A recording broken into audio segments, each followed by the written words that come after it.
Good morning. My name is Ala Kamel, and I am serving as the designated federal official to the U.S. EPA Science Advisory Committee on Chemicals, SAC. For this meeting and in my role, I will be opening the third day of the public meeting on EPA's 2023 draft supplement to the 1,4-dioxane risk evaluation. I'd like to repeat that SAC meetings are subject to all FACA requirements. These include open meetings, timely public notice of meetings, and document availability to the public. All documents are available to the public in the docket at regulations.gov. As a reminder, this meeting is being webcasted, transcribed, and recorded. And a live stream of today's meeting is available on YouTube, and you can see the link on the meeting website, which also has links to the meetings we had yesterday and the day before on September 12 and 13. I would like to thank the chair, Dr. George Cobb, for chairing yesterday's session, and to the committee members and ad hoc reviewers for responding to charge questions. Now we proceed with the remaining charge questions, and I hand it over to the chair, Dr. George Cobb. Dr. Cobb?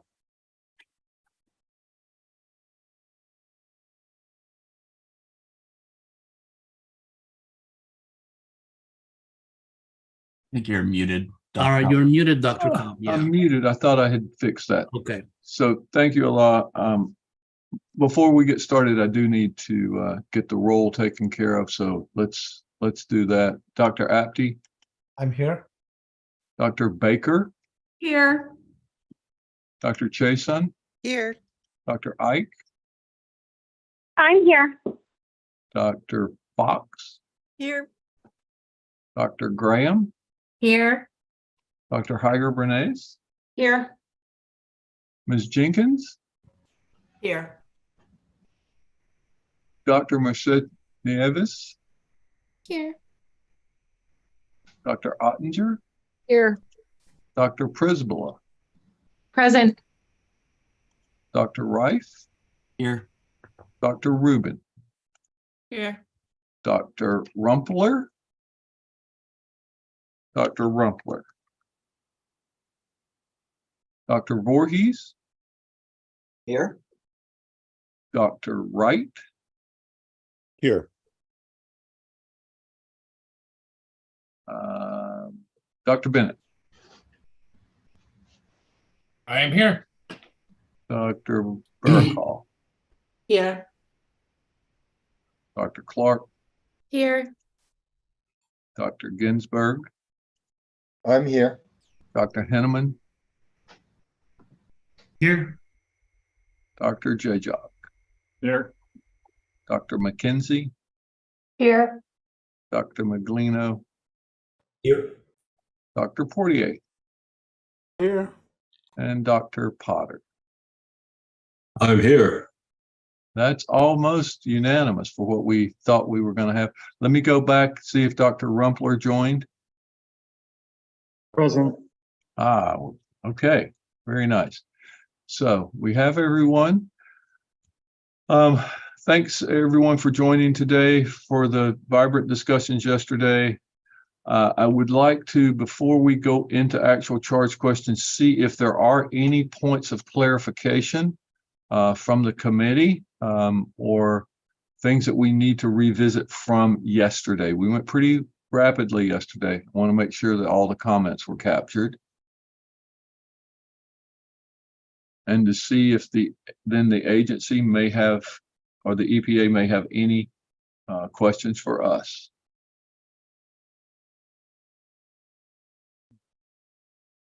Any answers for any of the questions that we posed, perhaps?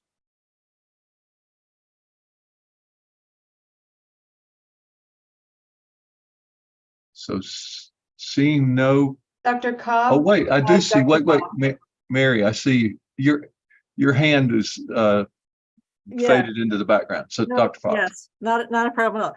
So I wanted to follow up on one of the points that came up. So I lost track of exactly what question we did last, what we did yesterday, because we skipped ahead. but the point was about the surface water modeling and the concern about the lack of a high flow condition, right, in the models that were presented in the document. And so I educated myself a little bit last night on this because I was concerned about, so that the data that are built into the model that's being used, right, covers like, I think it's from the 1970s to the early 2000s. So it's a good large bit of data. But I was concerned that, you know, as we continue to feel the impacts of climate change and extreme weather events and extreme precipitation, that, you know, maybe that data isn't quite up to snuff, right? But actually, I did a little research on precipitation trends. And actually, so the increased precipitation trends have been happening for a very long time. And in fact, that chunk of data, you know, reflects increased precipitation. So that allayed my concerns a little bit, but I just want to talk about, you know, the value of Monte Carlo modeling is that you can look at a distribution, right? And typically we want to look at a whole distribution, not just one side of it. So a little bit of just some clarifying and maybe some useful input that the agency may be able to incorporate into the supplement. Thank you. Thank you.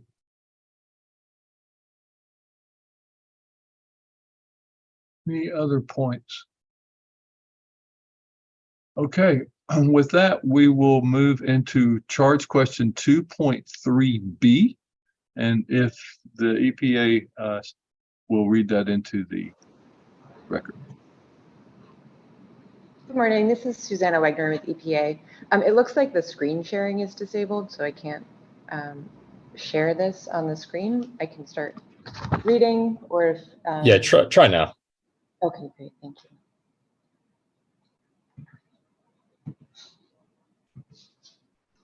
All right. Does that look okay? It does. Thank you. All right, so it was 2.3c that we're on, correct? Am I on the right line? Yes. Or C. I have it circled. Oh, that's 2.4. I'm sorry. The previous charge question to that. There you go. Okay. While the aggregated probabilistic model is informed by site-specific release information, the agency aims to develop and utilize methods for national scale risk evaluations that estimate risks for a nationally representative distribution of exposures. Please comment on the strengths and uncertainties in this approach for providing a nationally representative distribution of chemical concentrations that is suitable for informing a national scale risk evaluation. Thank you. And our lead discussant for this question is Dr. Wright.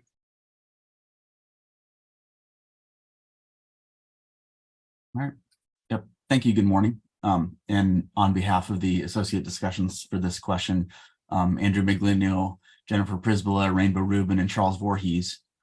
I'll start with a brief summary of what I think are the key points from the comments received, and then I'll go into a little more expansion on those points. So, for some high-level key points, the goal of developing a national scale model is appreciated as worthwhile, and new data will continue to become available to support this in coming years as more data sources come online, especially some from new projects, even from federal sources that I think can be trusted sources of streaming data to support these models. A significant strength of an ideal probabilistic model lies in its potential to counteract biases from locality differences, effectively pinpointing hotspots or other areas of high concern or high concentrations of contaminants. However, there is room for improvement and reduction of uncertainties with refinements that could be added now to the current model. For aims related to obtaining a nationally representative distribution of exposures, It will be essential to include extreme events in training such models so that the broader spectrum of variability can be incorporated. And I think this speaks to the comment that Dr. Fox just offered in the previous comment period. So for more detail, the goal of developing a national level set of risk estimates is important, and the EPA should be commended for their efforts to do this. As the agency notes, there is issue that the data are limited, and the data that are available are for specific locations that may or may not be nationally relevant, and available data are also variable. Even when dioxane concentrations are known at the point of release, estimating exposure after downstream dilution and variable practices by local water treatment facilities, some of which may remove or reduce dioxane and some of which do not, makes developing a national representative exposure model challenging. The current availability of data suggests that developing nationally representative model will be subject to error. The crucial question is, what is the current alternative? At present, there seems to be no alternative to the model EPA has deployed, but is at best an interim solution and should be recognized as such. What the report does not discuss is what plans the agency does have for obtaining more data so the model can be refined in the future. For the aggregate probabilistic model, the differences between the actual locations in terms of hydrology, industry, and commercial, non-commercial population could be pronounced. Although the Monte Carlo simulations can aid with diminishing the biasing effect of these locality differences and produce more average or other statistically relevant results, the biases induced from using actual location characteristics could be important for defining hotspots or areas with intense, relatively speaking, concentrations of contaminants. As the release of 1,4-dioxane is not ubiquitous across the US, for example, figures 2.2 on page 46, 2-5 on page 49, and 2-8 on page 54, identification of hotspots may be more informative than simply determining overall percentiles of concentrations.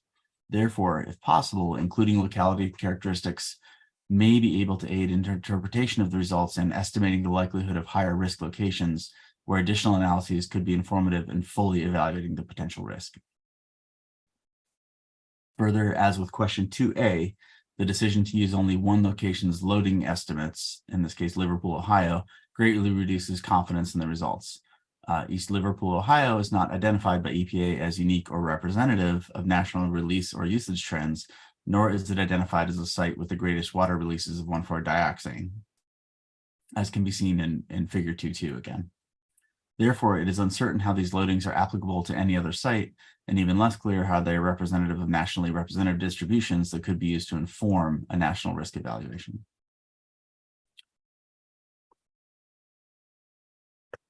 Further, the aggregate probabilistic model itself is robust in its estimates and uncertainties.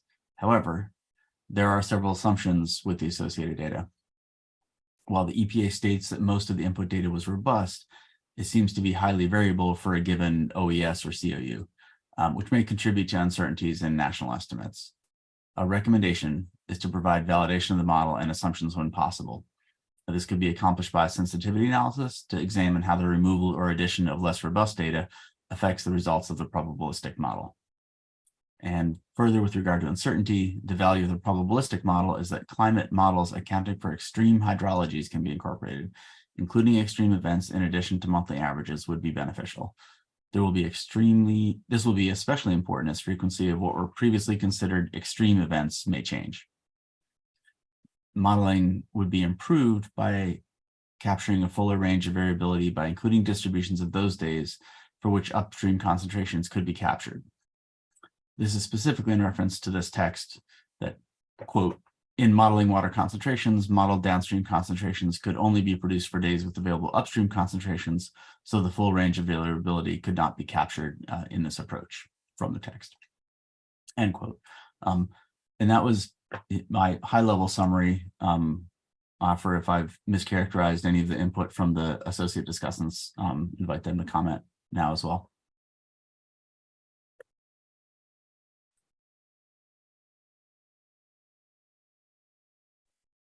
This is Jennifer Prisbilla. No further comment for me. Thank you for your summary. This is Rainbow Rubin. Excellent summary. Thank you. No further comment. This is Andrew Maglino. I echo everyone else's comments.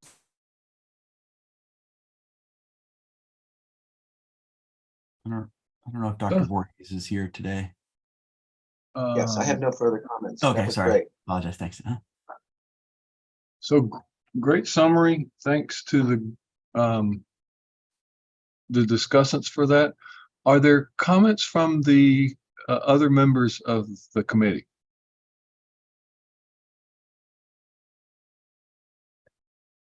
So actually, I have a couple of comments, and I need to apologize, David, to you and everybody else. I had sent these comments thinking they might fit better in number 3.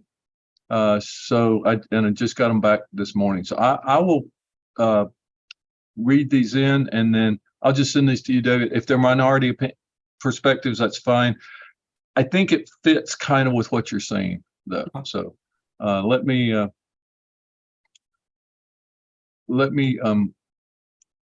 get these into the record. So if you look at lines 3526 to 3534, the section needs to be viewed with care. A small number of measured data points downstream of a 1,4-dioxane discharge agree with the model data, but that does not suggest that the modeled data are likely to be reasonable without a larger data set. And it does not provide any indication of the proportion of waters that may contain 1,4-dioxane.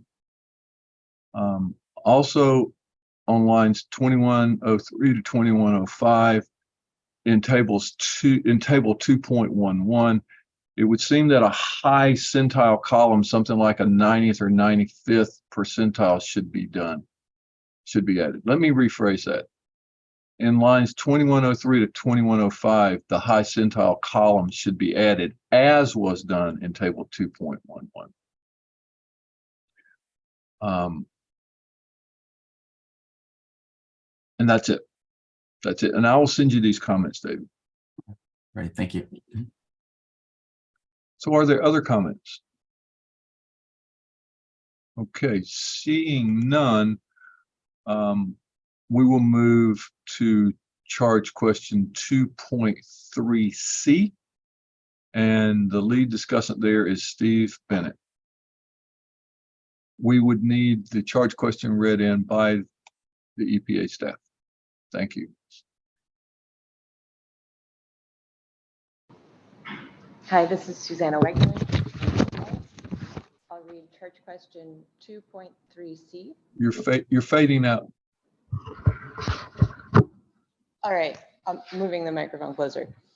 As described in Appendix G.2.3, EPA included multiple years of release data for each facility reporting releases as inputs into the probabilistic model. The agency used available surface water monitoring data to provide an input distribution of background surface water concentration. Please comment on the strengths and uncertainties of the specific inputs and source data EPA used to run the model, including EPA's approach to incorporating multiple years and multiple sources, i.e. facility releases and background concentrations in this methodology. Thank you, Dr. Wegner. Dr. Bennett, do you have the summary? I do. Good morning, Steve Bennett. Thank you. Yeah, thank you. I took the comments from the discussions in here, and I'll try to summarize their pieces, but certainly let them weigh in afterwards.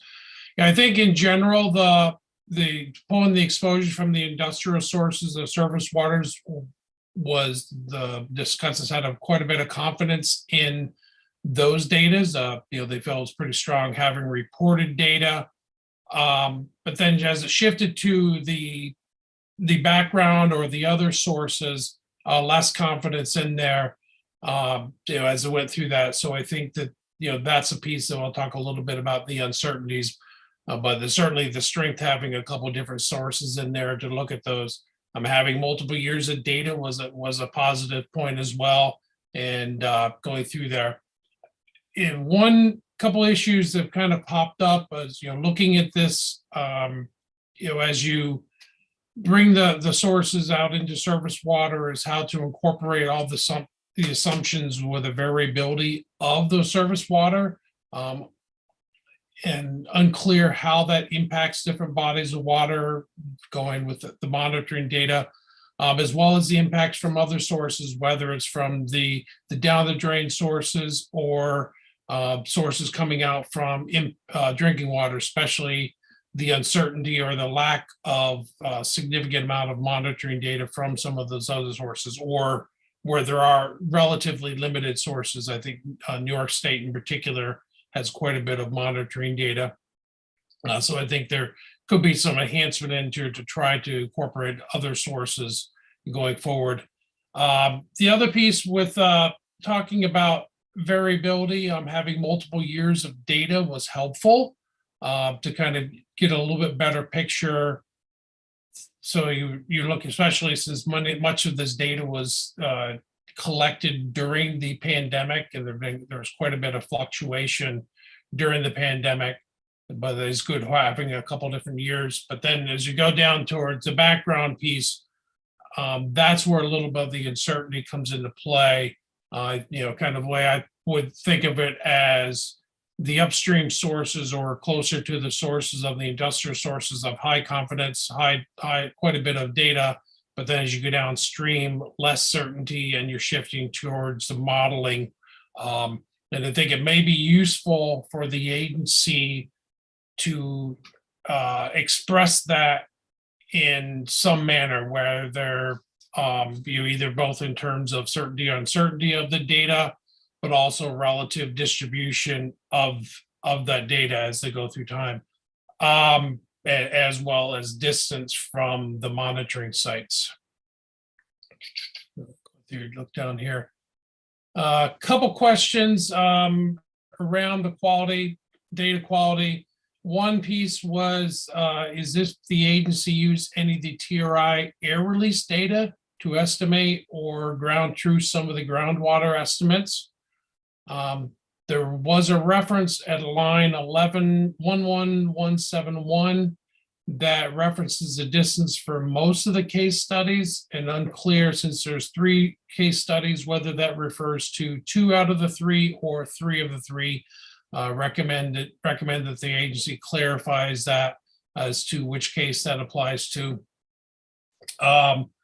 I think the part that came up with a couple of the discussions was when the agency refers to the background, whether that's coming from groundwater sources or down the drain sources, or potentially, and the relative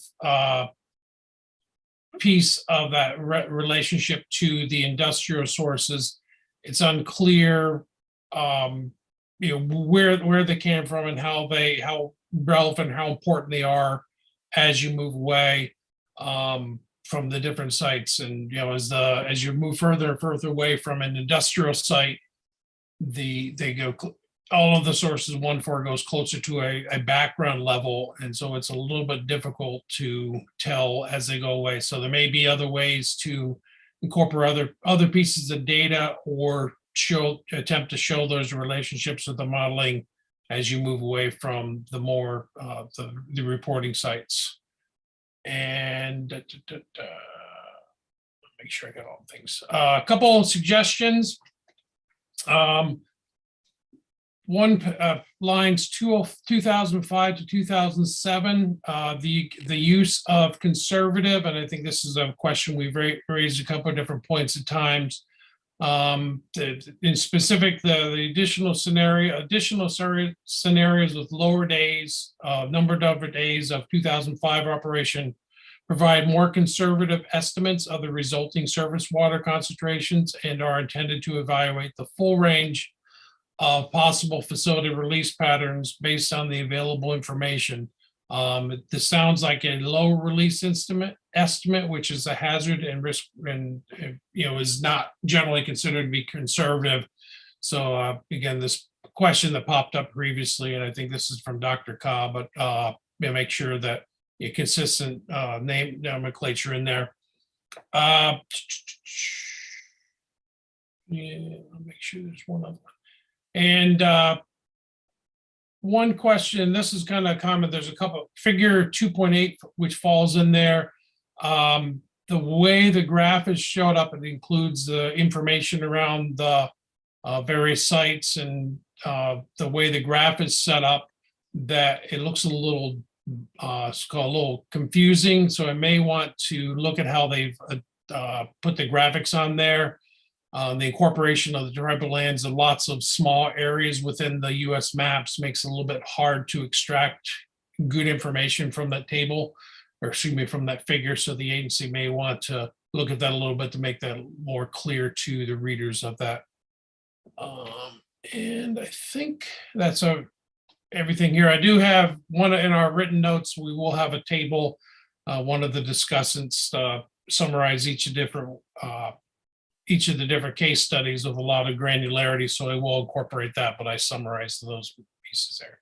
So I think that's the big picture. Hopefully I didn't miss anything, but certainly welcome any of the discussants to add on to my piece. Thank you. It's a great summary. So the remaining discussants, we'll go through them in order. Dr. Barakal? Dr. Bennett did a great job summarizing the comments. The only comment I wanted to add was about the down the drain contribution, which it wasn't unclear to me what was the population that was used to compute those down the drain contribution, whether they were using the population in census tracts, census block counties, and the fact that when you're looking at multiple years, how is the change in the population size accounted? So that was the only comment I have that wasn't summarized explicitly in Dr. Bennett's summary. Okay, thank you. Dr. Fox? Nothing to add. Dr. Hager-Benes? Nothing to add. Dr. Miglino? Yeah, just a small amount to add. I think it was touched on, but just in a little more detail. I do have some concerns about the lack of raw data, drinking water data used to kind of develop the background concentrations. I think it's only based on a few states, which are not even among the highest value states from finished water. So I'd anticipate the raw water to be a bit higher. I understand that there is a lack of data available, so that's quite understood. It's just that does bring into a level of uncertainty in whether we're actually capturing what's going on in reality. And then the only other thing, and I've been debating whether this fits under this question or a different charge question, is for the case study background information. Again, a lack of information there simply because of the few number of grab samples above the limit of detection, which we've talked about ground truthing and a few other questions, and I'm certain it'll come back up. It just adds, again, a question of whether the model is actually, I don't know if accurate is quite the right word, but certainly whether its predictive capabilities are in line with what we're expecting them to be. Because there is very little to compare to. I think Columbia, Tennessee, for example, of the 4 grab samples in 2013, only 1 was above the limit of detection. And the background information is obviously quite important for some of these situations. So if we only have 1 sample over 1 year, is the background really being captured? I think that's everything that I had. Thank you. Thank you. So Dr. Bennett has his hand up. So Yeah, sorry, I forgot one thing in there too, and this kind of feeds on what Andrew just stated. There's an assumption that when you look at the conditions of use corresponding, they're generated on a national scale, and they may or may not align with where the case studies are taking place. So the agency may want to address that in terms of their uncertainty as to how representative those different pieces are with their various case studies. So that's just another area of potential uncertainty.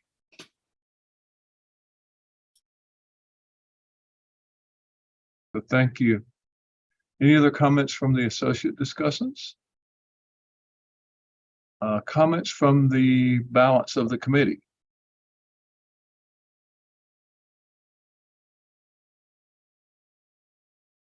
Well, again, I had sent some comments to folks that lead discussants that said they thought my comments fit better here than where I'd sent them. So, and actually one of them does. I'm not sure, Steve, if you got this second one, but I'll read these and I'll send them directly to you as soon as we're done. So in section 2.3.2.4, there's a phrase, or on reaches that are not impacted by releasing facilities. That phrase indicates monitoring data are not necessarily downstream of 1,4-dioxane facilities and thus can't be used to evaluate the dioxane facility impacts on stream concentrations in streams. That's point number one. Point number two is there appear to be insufficient data in Appendix G 2.3.2 to verify the model data. These are simple data to obtain. More in-stream measurements are needed and should be provided to the agency, if necessary, by users or trade associations. Otherwise, the regulated communities should be prepared to accept high centile exposure data and possibly uncertainty factors to provide protections for human health. And I think this is, it may be stronger, but it's along the lines of what Dr. Miglino was saying, is there's just not very much data there to actually verify these models. And it's relatively easy data to obtain. So those are my couple of comments, and I'll send these right over to you, Dr. Bennett.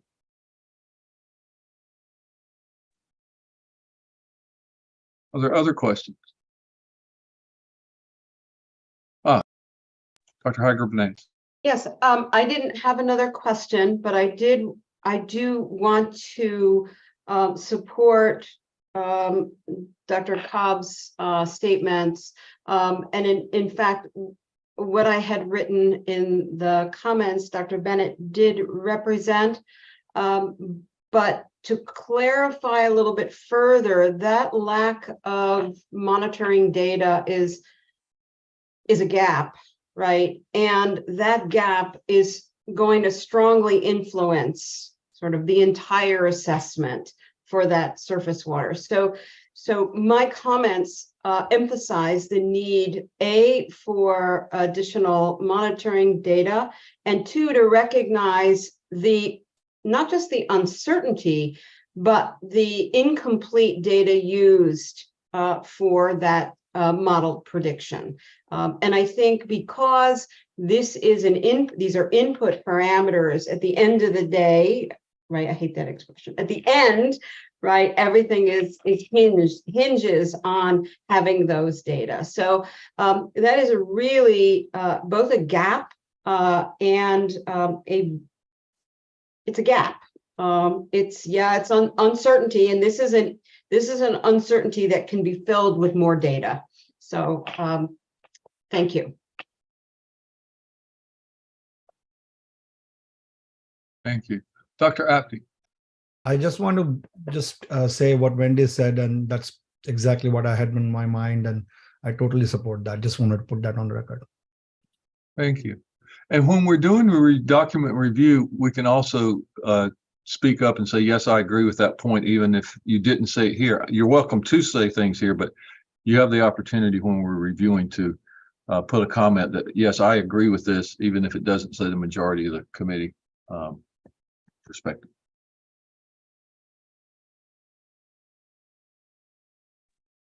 Other comments?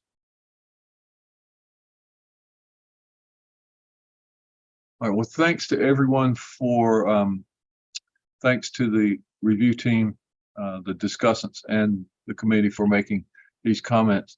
Now, we can go to charge question 2.3.D. And is Dr. Wegner going to read that in again for us?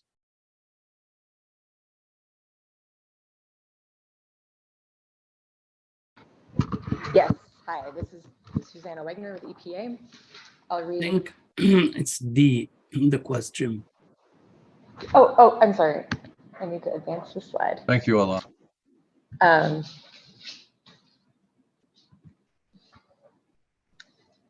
So I will read charge question 2.3.d. To evaluate the performance of the probabilistic model, EPA used site-specific case studies to compare modeled concentrations to available co-located monitoring concentrations. Based on the case study comparisons presented in section 2.3.1.4 and appendix G.2.3.2, EPA concluded that there is strong concordance between monitoring data and modeled concentrations. Please comment on the strengths and uncertainties of the comparisons between modeling and monitored concentrations, including the case studies described in appendix G.2.3.2.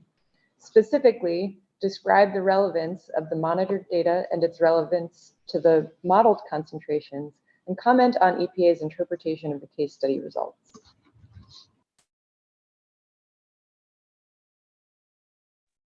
Thank you. I'm sorry, I was having a hard time unmuting myself. Thank you for that. Before we go on, I'd like to forewarn EPA, we're going to do 2.4.b next, as we did 2.4.a at the close of yesterday. So that will be the next one that we, next charge question that we do. So Dr. Voorhees was our lead discussant for this. So please take it away. All right. First, a general comment on terminology. Based on the cases presented, which are very useful, rather than concordance, the committee felt there seems to, it would be better to say something like good to within orders of magnitude or generally consistent with, rather than concordance between the model and the observed concentration as reported in table appendix G3. Modeled surface water estimates are reported as higher than observed concentrations. Strengths: if the case studies are valuable as a means of ground truthing, but a tendency to overestimate, so it would be expected to result in health protection, which the committee felt was a good thing, that it errs on the side of overestimates. Uncertainties: the surface water data used were not specific to drinking water, so it may not accurately reflect such sources. Are the water types sampled similar to those used as drinking water sources? Are some of the samples from waters used as drinking water? At present, the text only says that the data may or may not represent locations used as sources of drinking water. That's on page 52. The surface water data are highly dependent on location, timing of sample collection, influences of precipitation, land use, temperature, etc. on measured concentrations, and a relatively small number of samples. It would be useful to see a description that clearly states these uncertainties and how the modeled approach and the measurements are influenced by each of these factors. The range of detection limits is from 0.001 to 28,000 micrograms per liter, a very broad range. A modest portion of the data set, 20%, had high limits of detection, and some were very high. See figure 2.7 on page 54. This is an important data limitation. Also, the SAC has pointed out previously, I think this came up, comment came up just a few minutes ago, that the use of the term conservative estimate is problematic when there's so much missing data. There are other sources of discharge that are unreported, unaccounted for.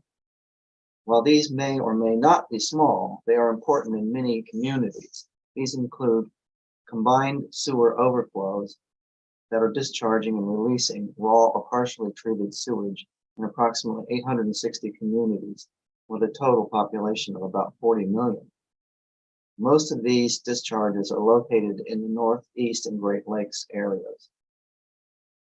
Accidental releases or presence of releases from unregulated sources may be accounted for, but it is not clear based on the text and in figure appendix G2. I hope I captured people's comments. If somebody wants to add something, please do so. All right, thank you very much, Dr. Voorhees. We have 4 associate discussants. Dr. Bennett, do you have additional comment?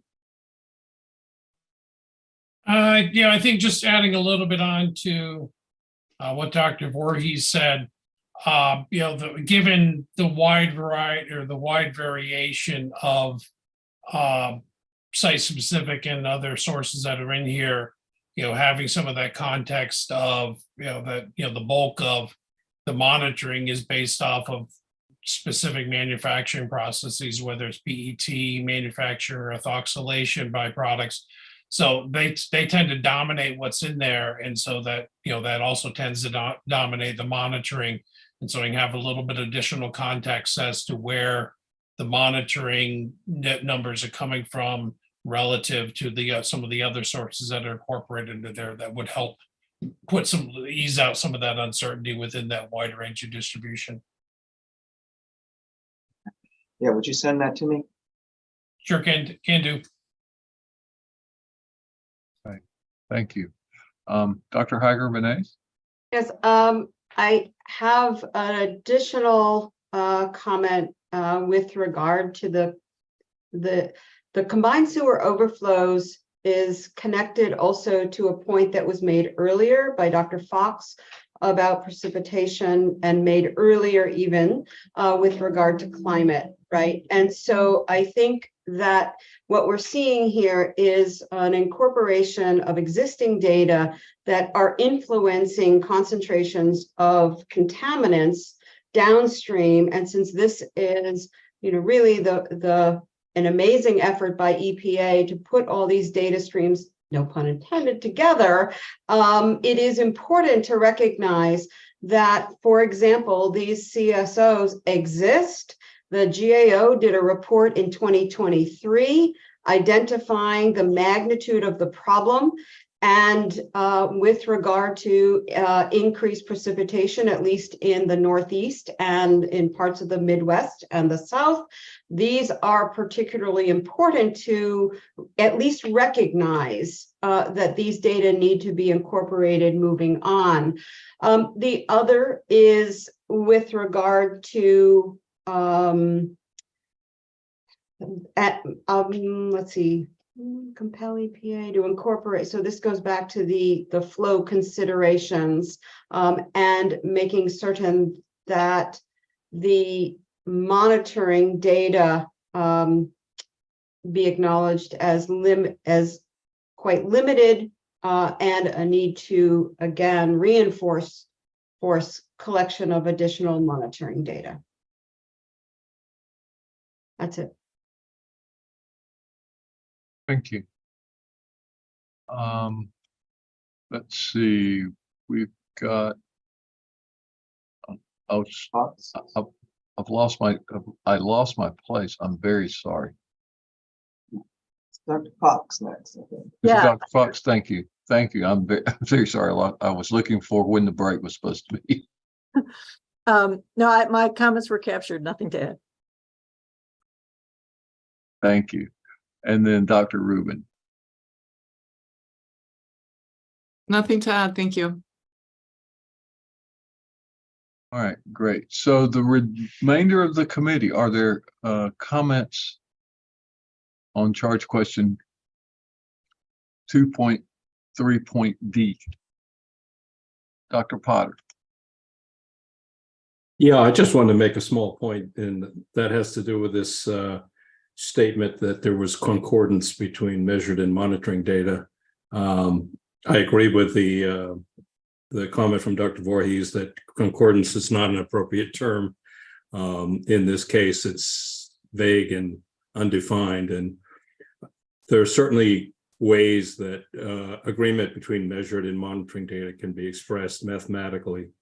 The root mean square, Nash-Sutcliffe, and a number of other tools are available. And it may be something that the AG wants to consider as they go forward in managing these data. Thank you. Yeah, could you Dr. send me that Ginsburg. comment? I will do. Yeah. Dr. Ginsburg. Yeah, I think this is territory that we did do some coverage of yesterday, and in relation to some of the other Section 2 comments, I had stated my concerns, which were read into the record, about the case study validations, around the fact that there's not all that much public water supply data that could be used to check against. For example, the Brunswick County was, I think, 5 years, and just had maximum, minimum, and average concentration. So not a lot of data there. How, the models tend to predict average rather than peak and valley concentration. So, I think my comments relative to other questions would cover my concerns with this question. And if you want, I could just, copy paste to Dr. Voorhees what I've already said on the record in response to other questions, and put them forward to this discussant group, if that's appropriate. And I just did want to say also that without any POTW data input into these validation exercises, which those POTW endpoints and data should be available to EPA. But without that, I really don't think that these models are going to be particularly sensitive to down the drain releases. And I said that yesterday, but I'll just be on the record for saying that again. And thank you. As far as what's in the report, I think maybe you should figure whether the text goes in the question that you were answering, and if it does, then leave it there with a note that says this relates to this charge question. You're certainly welcome to send the information to Dr. Voorhees, but if we have both texts in both places, we're just going to have to take it out of one and leave it in one place. I'll just cross-reference. Thank you. Yeah, but you're certainly welcome to send that to Dr. Voorhees and let him know that, hey, this is what's going to be in this other charge question.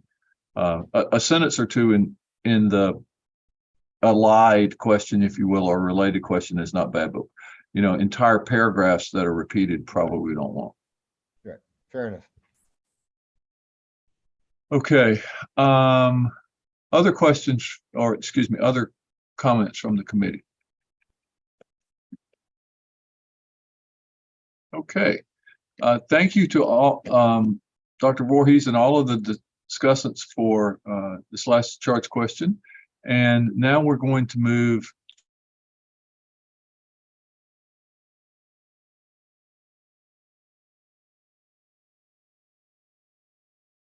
to charge question 2.4.b now. And if Dr. Wegner can read that into the record.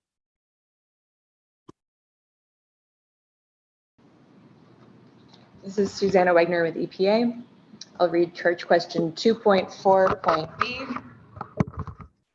The EPA estimated site-specific concentrations and risks beyond the point of release by including a downstream dilution factor estimated from a downstream tracing analysis described in section 5.2.2.1.2 and appendix G.2.4.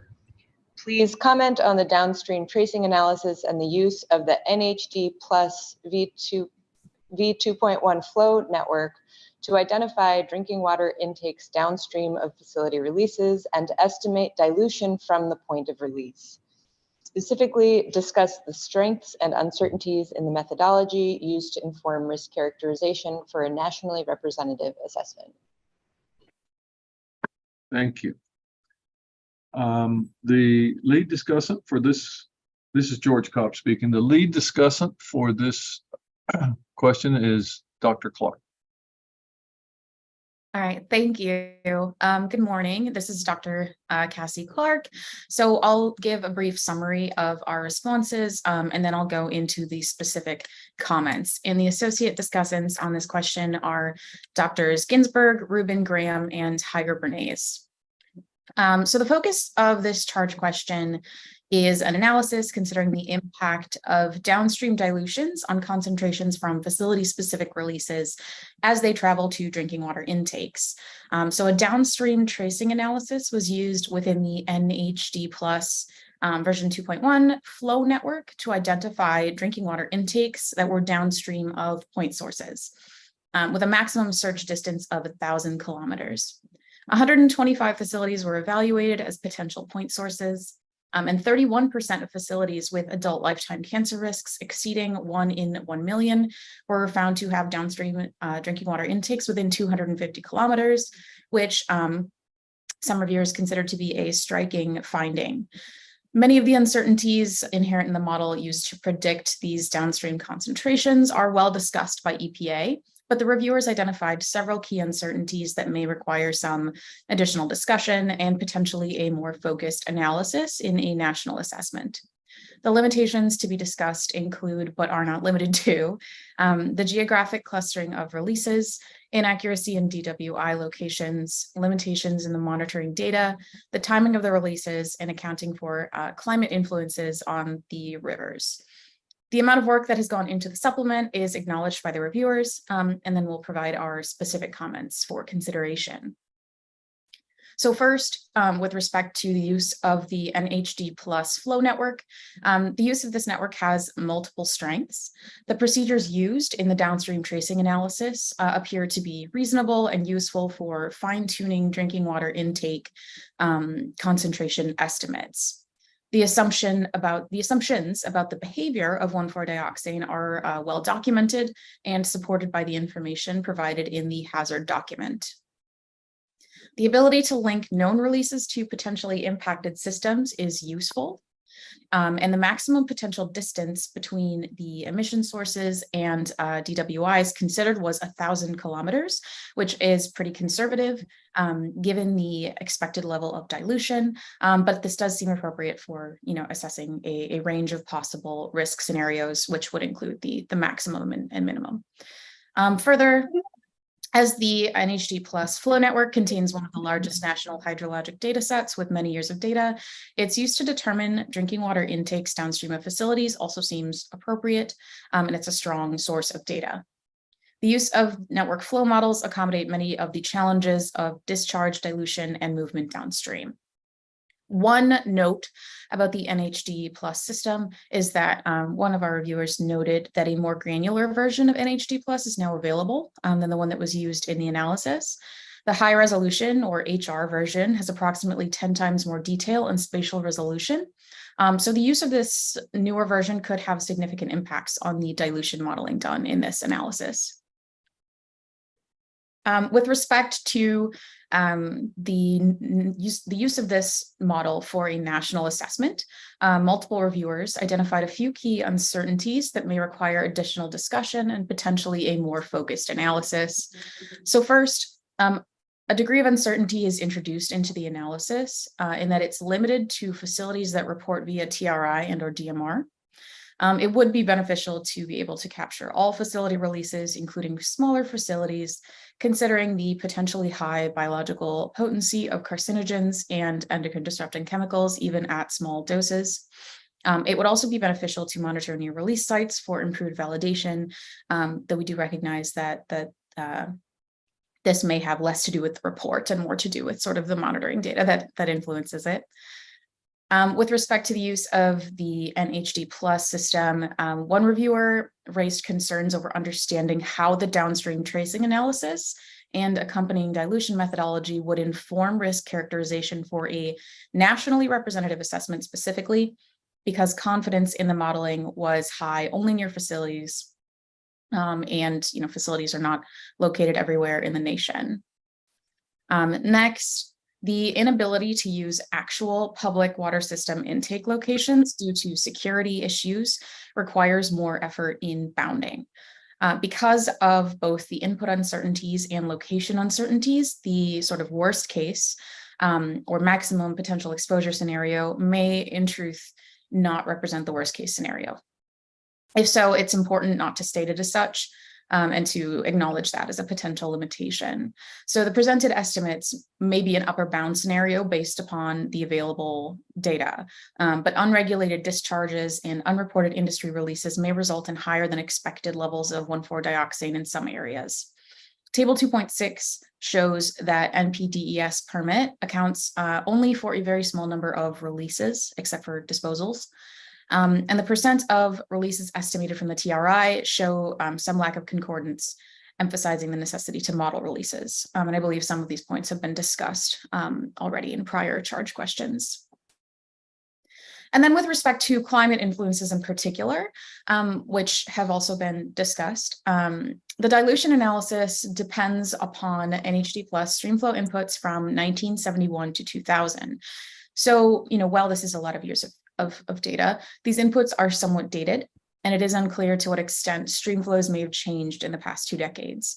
It is worth considering how climate change and extreme weather events like droughts may be affecting these flows and dilution factors now and into the future. So for example, public water systems impacted by 1,4-dioxane, where flow rates are decreased due to increasing temperatures or water withdrawals, may experience higher than expected concentrations, and vice versa for places with increases in precipitation events. So moving on to the water monitoring data used in the analysis, multiple reviewers identified concerns regarding this monitoring data.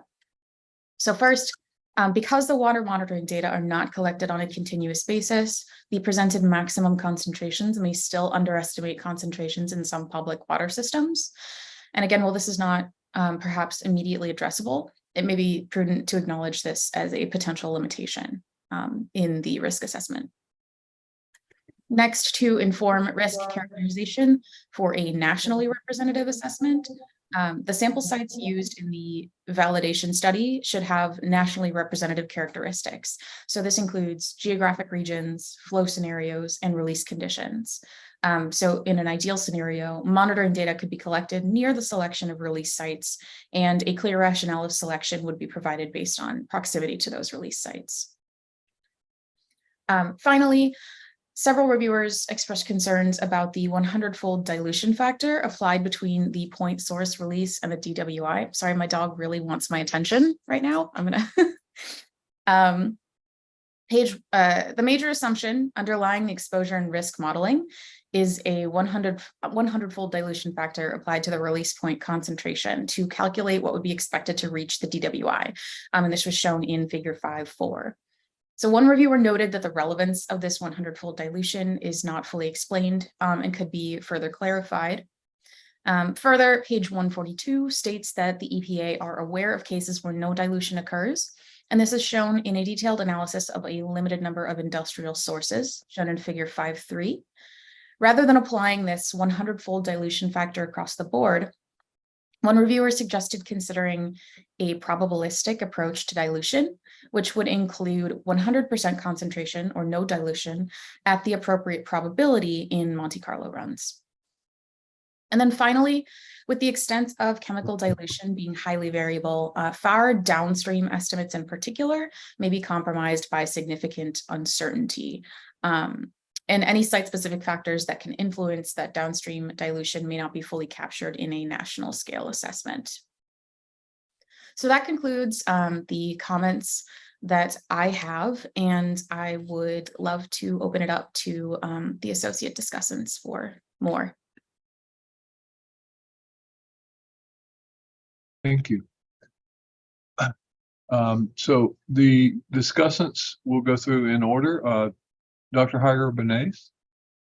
Thank you, Cassie. You did Dr. Clark, you did a fantastic job. Thank you. I have nothing else. Dr. Ginsburg. Yeah, thanks, Dr. Clark, for getting my comments in there. I would say that the only other thought I have is that reading through the dilution discussion and the tables, the no dilution case is presented, the 100-fold dilution case or the 1% case is presented, and it wasn't clear to me, and risk calculations are done, I believe, for both. It wasn't clear to me, what is going to be used as the bottom line risk input.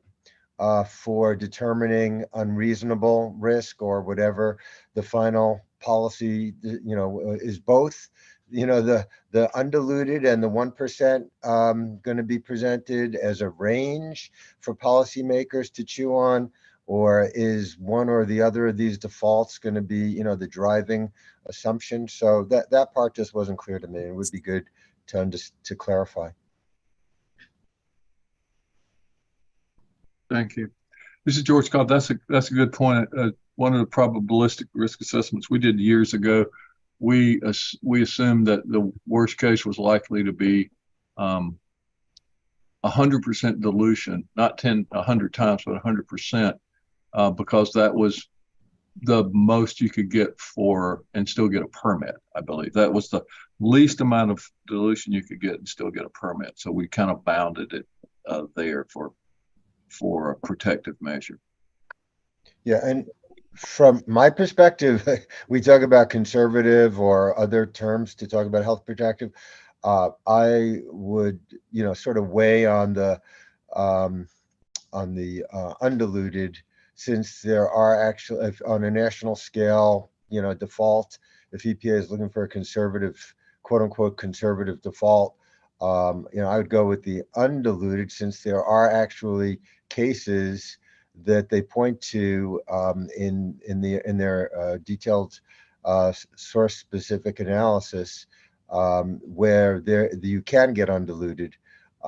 So if they're looking for a default, that's what I would use, but I could easily see going with a probabilistic and presenting the risk manager with a range and various probabilities for a reasonable dilution factor as well, which was, part of what Dr. Clark just read as I think a strong recommendation for the probabilistic approach. Thank you. Dr. Graham. This is Dr. Cynthia Graham, and I want to thank Dr. Clark for capturing all of my comments in the summary. Thank you. Dr. Rubin. Thank you, Dr. Clark. You captured all of my comments. Nothing to add. Thank you. All right, great. So we have now finished question 2.4. Well, wait, I didn't ask for everybody on the committee. So are there comments from the committee? I'm getting ahead of myself. Dr. Chasen. Thank you. I am really outside of my area of expertise, but I just wanted to offer a suggestion that possibly would be helpful for very different reasons. On the work that I've done, we've spent a lot of time working with data from NOAA, National Oceanographic and Atmospheric Administration, which might be useful to at least compare what their current observations and long-range forecasts are as compared to the databases that were used here. Now, this may already be in the thinking of the EPA and this discussant group, so I apologize if I'm saying something that's already very basic. But for example, on the water.weather.gov forecast charts, there are things like river observation, river forecast, long range river flood risks, observations about precipitation, etc., including something called river download. I don't actually know what that is, but I would just urge the group to take a look at this and see if indeed there's any information and data within this group that might be helpful to either consider the relevance of older data or take a look at some of your predictions about climate change impact. So I hope that's helpful. Thank you. So other comments from the committee?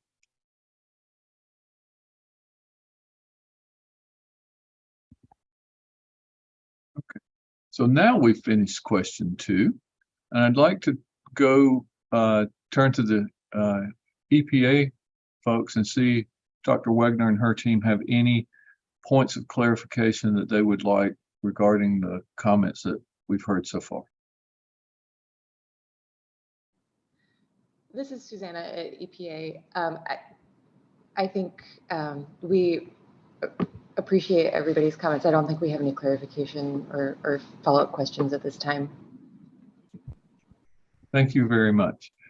I do want to take a kind of administrative time for just a second and let everyone know that we are very nearly one full day ahead of schedule. So for anyone that's following along on the schedule, we're getting ready to go to charge question 3A, which is supposed to be happening about this time tomorrow. So if you're looking at the schedule, we're on Friday now, and approximately the timing that is on the agenda for tomorrow. Okay, so let's proceed to charge question 3A. And if Dr. Wegner can read that into the record.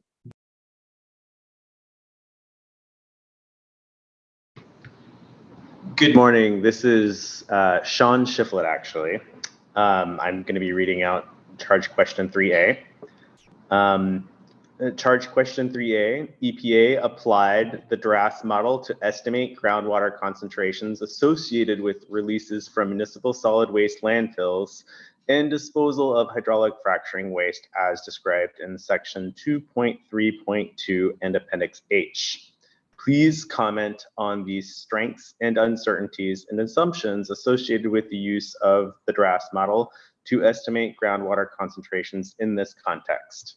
Thank you. Thank you. So we'll go to our lead discussant. And Dr. Lane was not able to do this. Was it Dr. Clark? Are you going to do this one again? Or I forgot who was going to be the I'm going to do it. Ms. Jenkins. All right. So Ms. Jenkins, please take it away. I'm sorry for misintroducing you. Oh, that's okay. I'm Allison Jenkins. Along with my comments, I have comments from Drs. Clark, Graham, McKenzie, and a comment from Dr. Cobb. So these aren't quite, I've kind of summarized the comments, but they are kind of choppy. So they may kind of go back and forth, but I will start.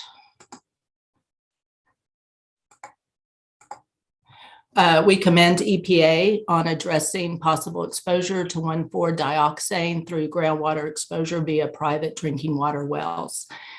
Suggest EPA add additional descriptive language about the hazardous waste delisting risk assessment software or DRAS model be added to the supplement. It is difficult to tell from the information presented if this model is appropriate for this type of assessment. The DRAS user guide states that this model can be used for landfills in a mismanagement scenario at an unlined subtitle D landfill where releases to groundwater are not controlled. This information is not included in the supplement and would be beneficial to the reader versus the delisting description that is included. Recommend EPA add examples of where this model has been used in scenarios such as what is proposed in the supplement, if possible. The uncertainties and data gaps in the scenario should be discussed. Readers should be able to easily read the exposure scenarios, understand the assumptions in the exposure scenarios and used in the modeling, and the calculations and modeling should be transparent. In addition, there are many data gaps, including measurements of current groundwater concentrations in private wells, nearby subtitle D unlined municipal solid waste landfills, and unlined surface impoundments used for disposing of fracking produced water. The uncertainties and data gaps make it difficult to conclude whether this model is appropriate for these purposes and whether these scenarios are important under current conditions in a nationwide assessment. Private drinking water wells are strongly influenced by local conditions, including factors including the depth of groundwater, availability of public water systems, and these factors are difficult to capture in a nationwide assessment. On page 75, line 2321, EPA states, Recent changes in industrial activities and disposal may have largely reduced groundwater contamination with 1,4-dioxane. This is an important statement for the relevance of assessing risk from current use of 1,4-dioxane in groundwater. The following information may be useful in understanding groundwater contamination on a state level. Texas has a state law that requires notification of nearby private well owners, users. And I'm sure Texas is not the only state with that law, but we usually use a 1/4-mile radius. This law requires a notification within 30 days of confirmed groundwater contamination by a state agency. This state law has been in place for about 20 years. And there have been 2 remediation sites requiring notification with 1,4-dioxane, one in 2011 and one in 2020. This law requires the TCEQ to notify well owners and users with information on contaminants, possible health effects following daily long-term exposure, and resources for testing of private wells.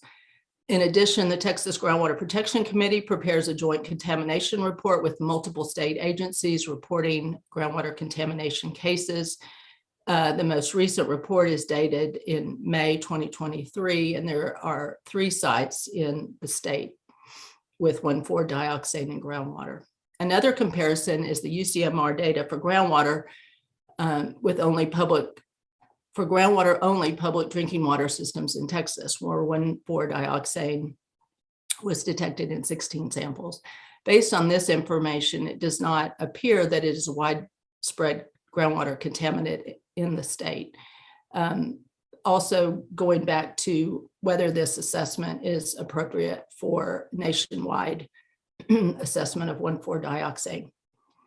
The supplement indicates much work has been done to attempt an estimate of the effects of leachate from landfills and hydraulic fracturing waste. See more uncertainties than strengths in the use of the model. Other than the modeling results giving concentrations within the range of some groundwater monitoring studies, uncertainties include using default assumptions rather than actual inputs, using a back of the envelope computations to estimate concentrations, and not representing current conditions and practices of waste management. Overestimation and a conservative approach is fine if the risk is shown to be low with these models, but when risk and margin of exposure become high, the models may need refinement and use inputs that appropriately demonstrate actual conditions. Not all of the modeling assumptions and source-specific parameters are defined in section 2.3.2 or Appendix H and are not discussed. For example, assuming a finite source for continuous landfill and surface impoundment disposal would increase uncertainty in the groundwater concentrations predicted from the DRAS model. The model assumption that unsaturated and saturated zones are uncontaminated is likely incorrect for landfill and surface impoundments. This would add to the uncertainty in the groundwater groundwater concentrations predicted from the DRAS model. While assumption of advection and dispersion as primary transport mechanisms for 1,4-dioxane is appropriate, matrix diffusion is not considered. This would add to the uncertainty in the groundwater concentrations predicted from the DRAS model. Unconventional oil and gas development generates millions of gallons of produced water, which is generally considered waste and disposed of. Underground injection of hydraulic fracturing wastewater into disposal wells is the most common method of hydraulic fracturing wastewater disposal in the United States. The water, chemical, and proppant slurry used in hydraulic fracturing operations may contain 1,4-dioxane, and as such, the wastewater is a potential source of both groundwater and surface water, in the case of spills, contamination. While underground injection is not expected to result in groundwater contamination due to the safety measures in place, it remains a potential source of 1,4-dioxane contamination. Landfill disposal of hazardous waste may also contribute to 1,4-dioxane exposure risk. The landfill assessment applied the DRAS software using default waste loading rates calculated in the software. The methodologies used and assumptions made seem appropriate for the analysis and level of certainty. However, some additional potential sources related to hydraulic fracturing activities could be considered or acknowledged. Now, some specific comments. Line 2293 discusses groundwater monitoring samples from 1997 to 2022 found in the water quality portal. However, one of the supplement cited papers, Adamson et al. 2014, state that there's been a shift in the accepted analytical methods for 1,4-dioxane in water. Some water quality portal data were collected before 2000. Other possible analytical issues with the existing 1,4-dioxane data were not mentioned. Other uncertainties in the data, including the depth of the monitoring well, purpose of sampling, of using these data should be acknowledged as they are used to compare model concentrations of 1,4-dioxane coming from an unlined subtitle D municipal solid waste landfill. Lines 2336 to 2339. EPA provides references to groundwater concentrations of 1,4-dioxane intended to give context to the modeled releases. Monitoring data from UCMR3 seem to be the most applicable and high quality data to be used, as the scenarios described do not seem likely across the US with the regulations currently in place. Other papers cited are describing concentrations of 1,4-dioxane from nearby remediation sites, usually mainly monitoring well data. Lee et al. 2013 discussed monitoring well concentrations from an oil and gas industrial site in Alaska. Adamson et al. 2014 discussed monitoring well samples collected from a corrective action site in California, or corrective action sites in California. Moore and D. Giuseppe discussed samples from groundwater near a remediation site in Michigan that used 1,4-dioxane in the 60s and disposed it in various places, including lagoons and using spray irrigation. Lee et al. 2020 describe concentrations of 1,4-dioxane in New York with limited information as to where those samples were collected. And lastly, a link to an Ohio federal Superfund site. Language should be added to these descriptions so that the reader can understand that these concentrations were found in monitoring wells around identified remediation sites and not in private drinking water wells within a mile of an unlined subtitle D municipal solid waste landfill. All of these uncertainties and data gaps in this scenario need to be discussed here. And the scenario clearly explained so that readers do not get alarmed if they live near an active subtitle D municipal solid waste landfill and have a private drinking water well, because those are currently highly regulated.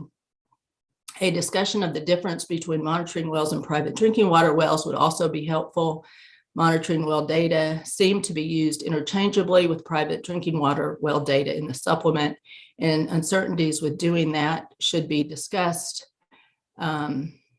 Let's see, Jackson and Lemke, 2019, discussed the possible natural attenuation of 1,4-dioxane in some conditions. This should be discussed some in the context of assuming groundwater contamination or long-term groundwater contamination. Let's see, lines 2333 and 2341. This is on page 75. Are there actual declines in 1,4-dioxane concentrations, or are areas being sampled not simply places that are not as contaminated as were those being sampled before 1999? That should be clarified, that statement.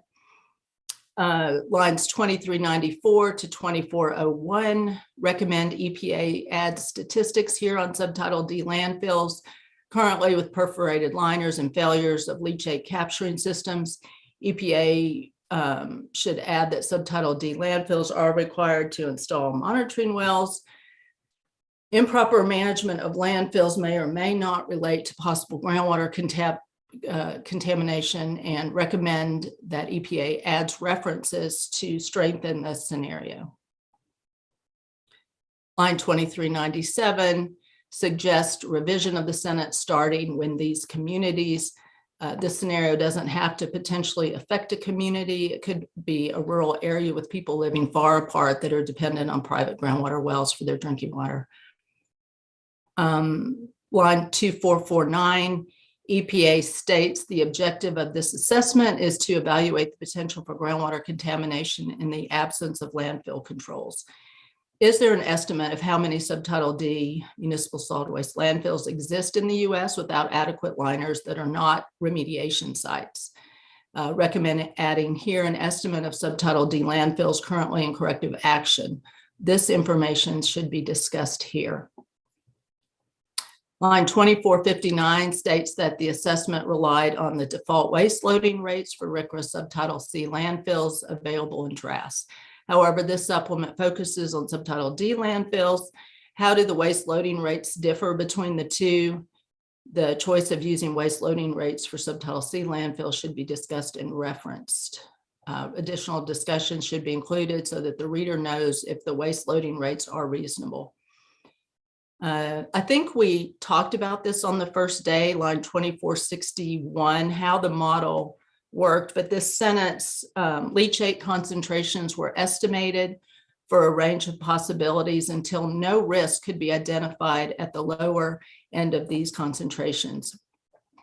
We recommend that this section is clarified so that the reader understands the modeling approach. Page 78, line 2462 states that DRAS calculates a weight-adjusted dilution attenuation factor, and because of that, a back of the envelope computation was used to convert the attenuation factor to a potential groundwater concentration that people living within 1 mile of a landfill might be exposed to for 33 years. We recommend that the calculation is included around line 2462. This should be explained and transparent for the reader. EPA states on page 80 that concentrations from DRAS are likely to represent the range of potential groundwater concentrations for Sentinel PESS living within a 1 mile radius, then provides some concentrations in groundwater not really relevant to municipal solid waste landfills. And because of the uncertainties and data gaps, the word likely seems too strong an adjective to be used for this scenario. EPA uses, this is moving on to the hydraulic fracturing scenario. EPA uses the DRAS model to estimate groundwater concentrations resulting from disposal of fracking produced water to an unlined surface impoundment. Are there estimates of how many unlined surface impoundments exist in the US? If so, this should be discussed here. Also, unlined needs to be added before surface impoundment every time it is discussed. This needs to be clearly communicated and transparent. Line 2359, the word managed is added to surface impoundment. Recommend adding references for loading rates and discuss uncertainties here. Add information as to why DRAS is appropriate for this scenario. Line 2536 and 2562.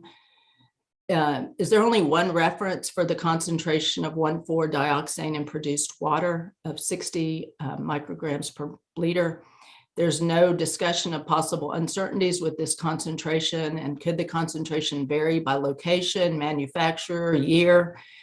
It seems to be used as a given and applied in this scenario. Recommend adding additional information about what was assumed for the scenario of produced water into an unlined surface impoundment. Add a discussion of uncertainties and data gaps. The conclusions presented make the reader think that concentrations are likely to represent the range of potential groundwater concentrations for people living within a 1 mile radius. There are no monitored data for ground truthing. Has this scenario occurred? Again, likely seems too strong an adjective for this scenario given the data gaps and uncertainties.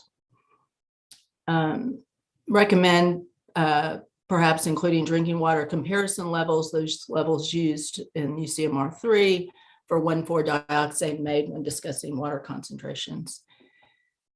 25, line 2545, all assumptions need to be referenced and discussed. The US EPA uses in their regional screening levels a lifetime of 70 years. This is uses 78 years. The screening levels use an exposure duration up to 26 years. This uses 33 years. The assumptions and rationales in choosing the exposure factors should be discussed.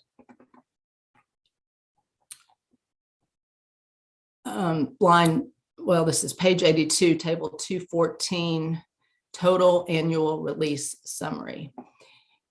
Is this table based on all surface impoundments or the number of unlined surface impoundments?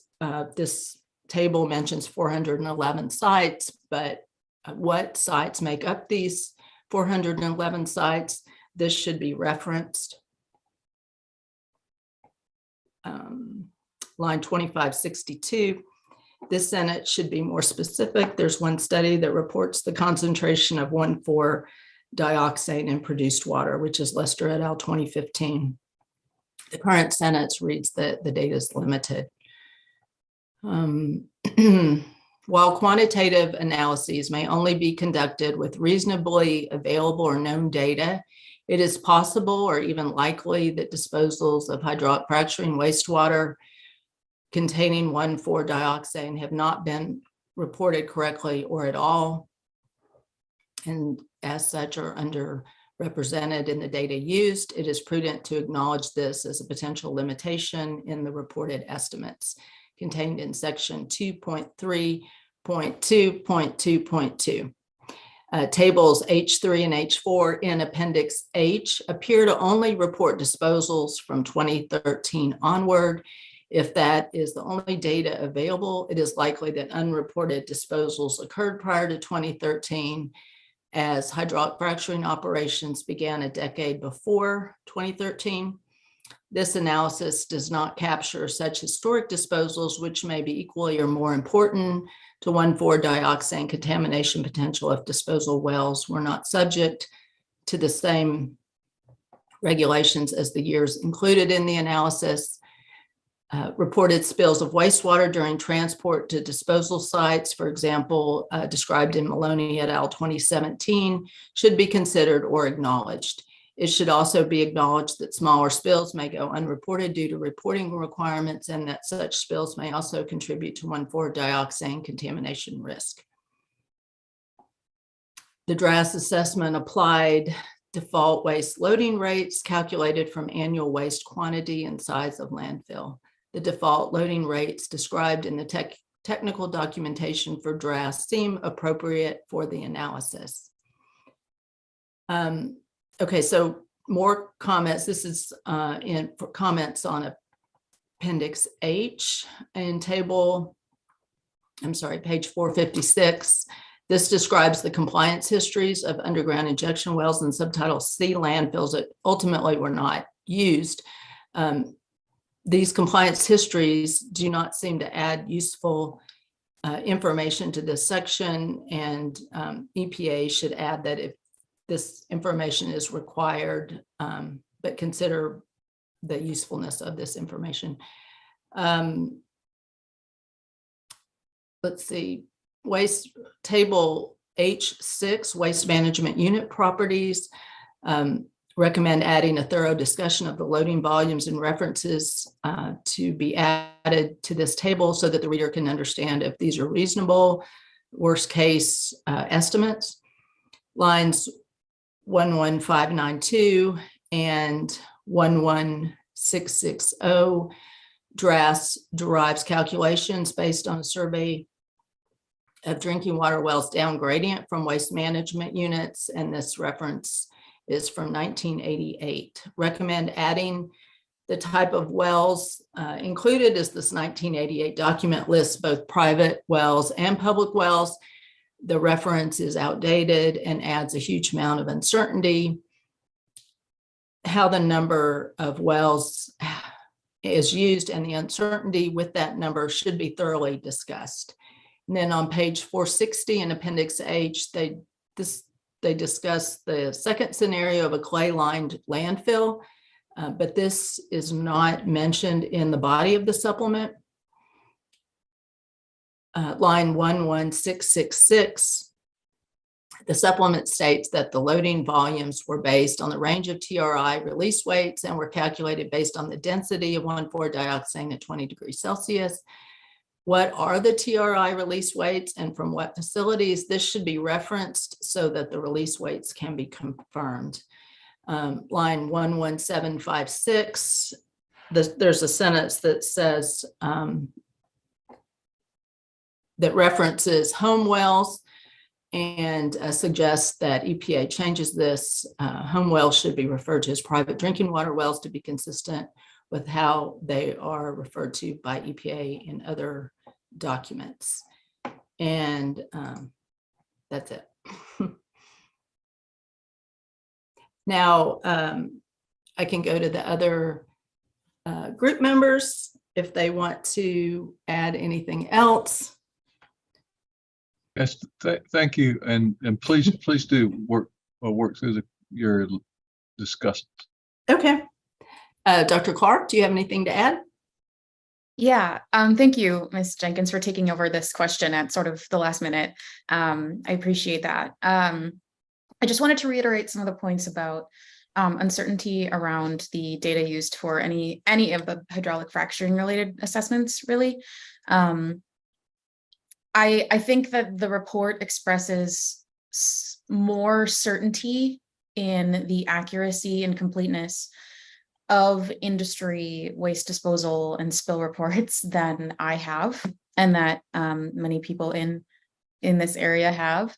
So I think there's a lot of uncertainty that needs to be acknowledged or addressed, if possible, insofar as the lack of the disposal data before 2013, the possibility that, because of reporting requirements, some disposals were not reported correctly or at all, and also spills, which, we may think are more likely to affect surface water, but may also affect groundwater in large spill scenarios. So I think the rest of my comments were pretty well covered, but I do think that I have significant concerns about the data that were used in the hydraulic fracturing assessment. Dr. Graham? Thank you, Dr. Jenkins, for this comprehensive summary, and it has included all of my comments. I have nothing to add.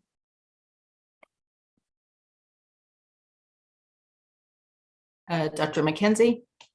Thank you, Ms. Jenkins. That was a great summary and a great job pulling that together at the last minute. And you covered my comments, and I would just like to also echo Dr. Clark's concern about the very large uncertainties in the hydraulic fracturing data set, and really and I'll address this in further comments, but really the omission of pathways.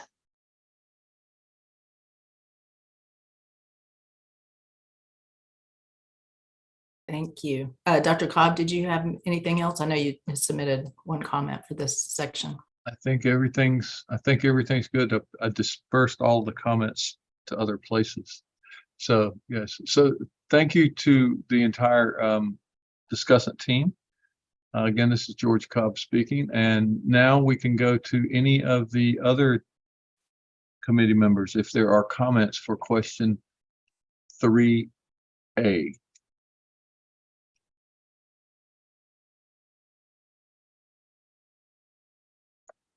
seems there are none. So now we can move to charge question 3B. And the lead discussant for that question is Dr. Chase. Good morning, and thank you. I think you need to read it in first, right? Yeah, we need to read it in first. I think my brain is maybe getting tired.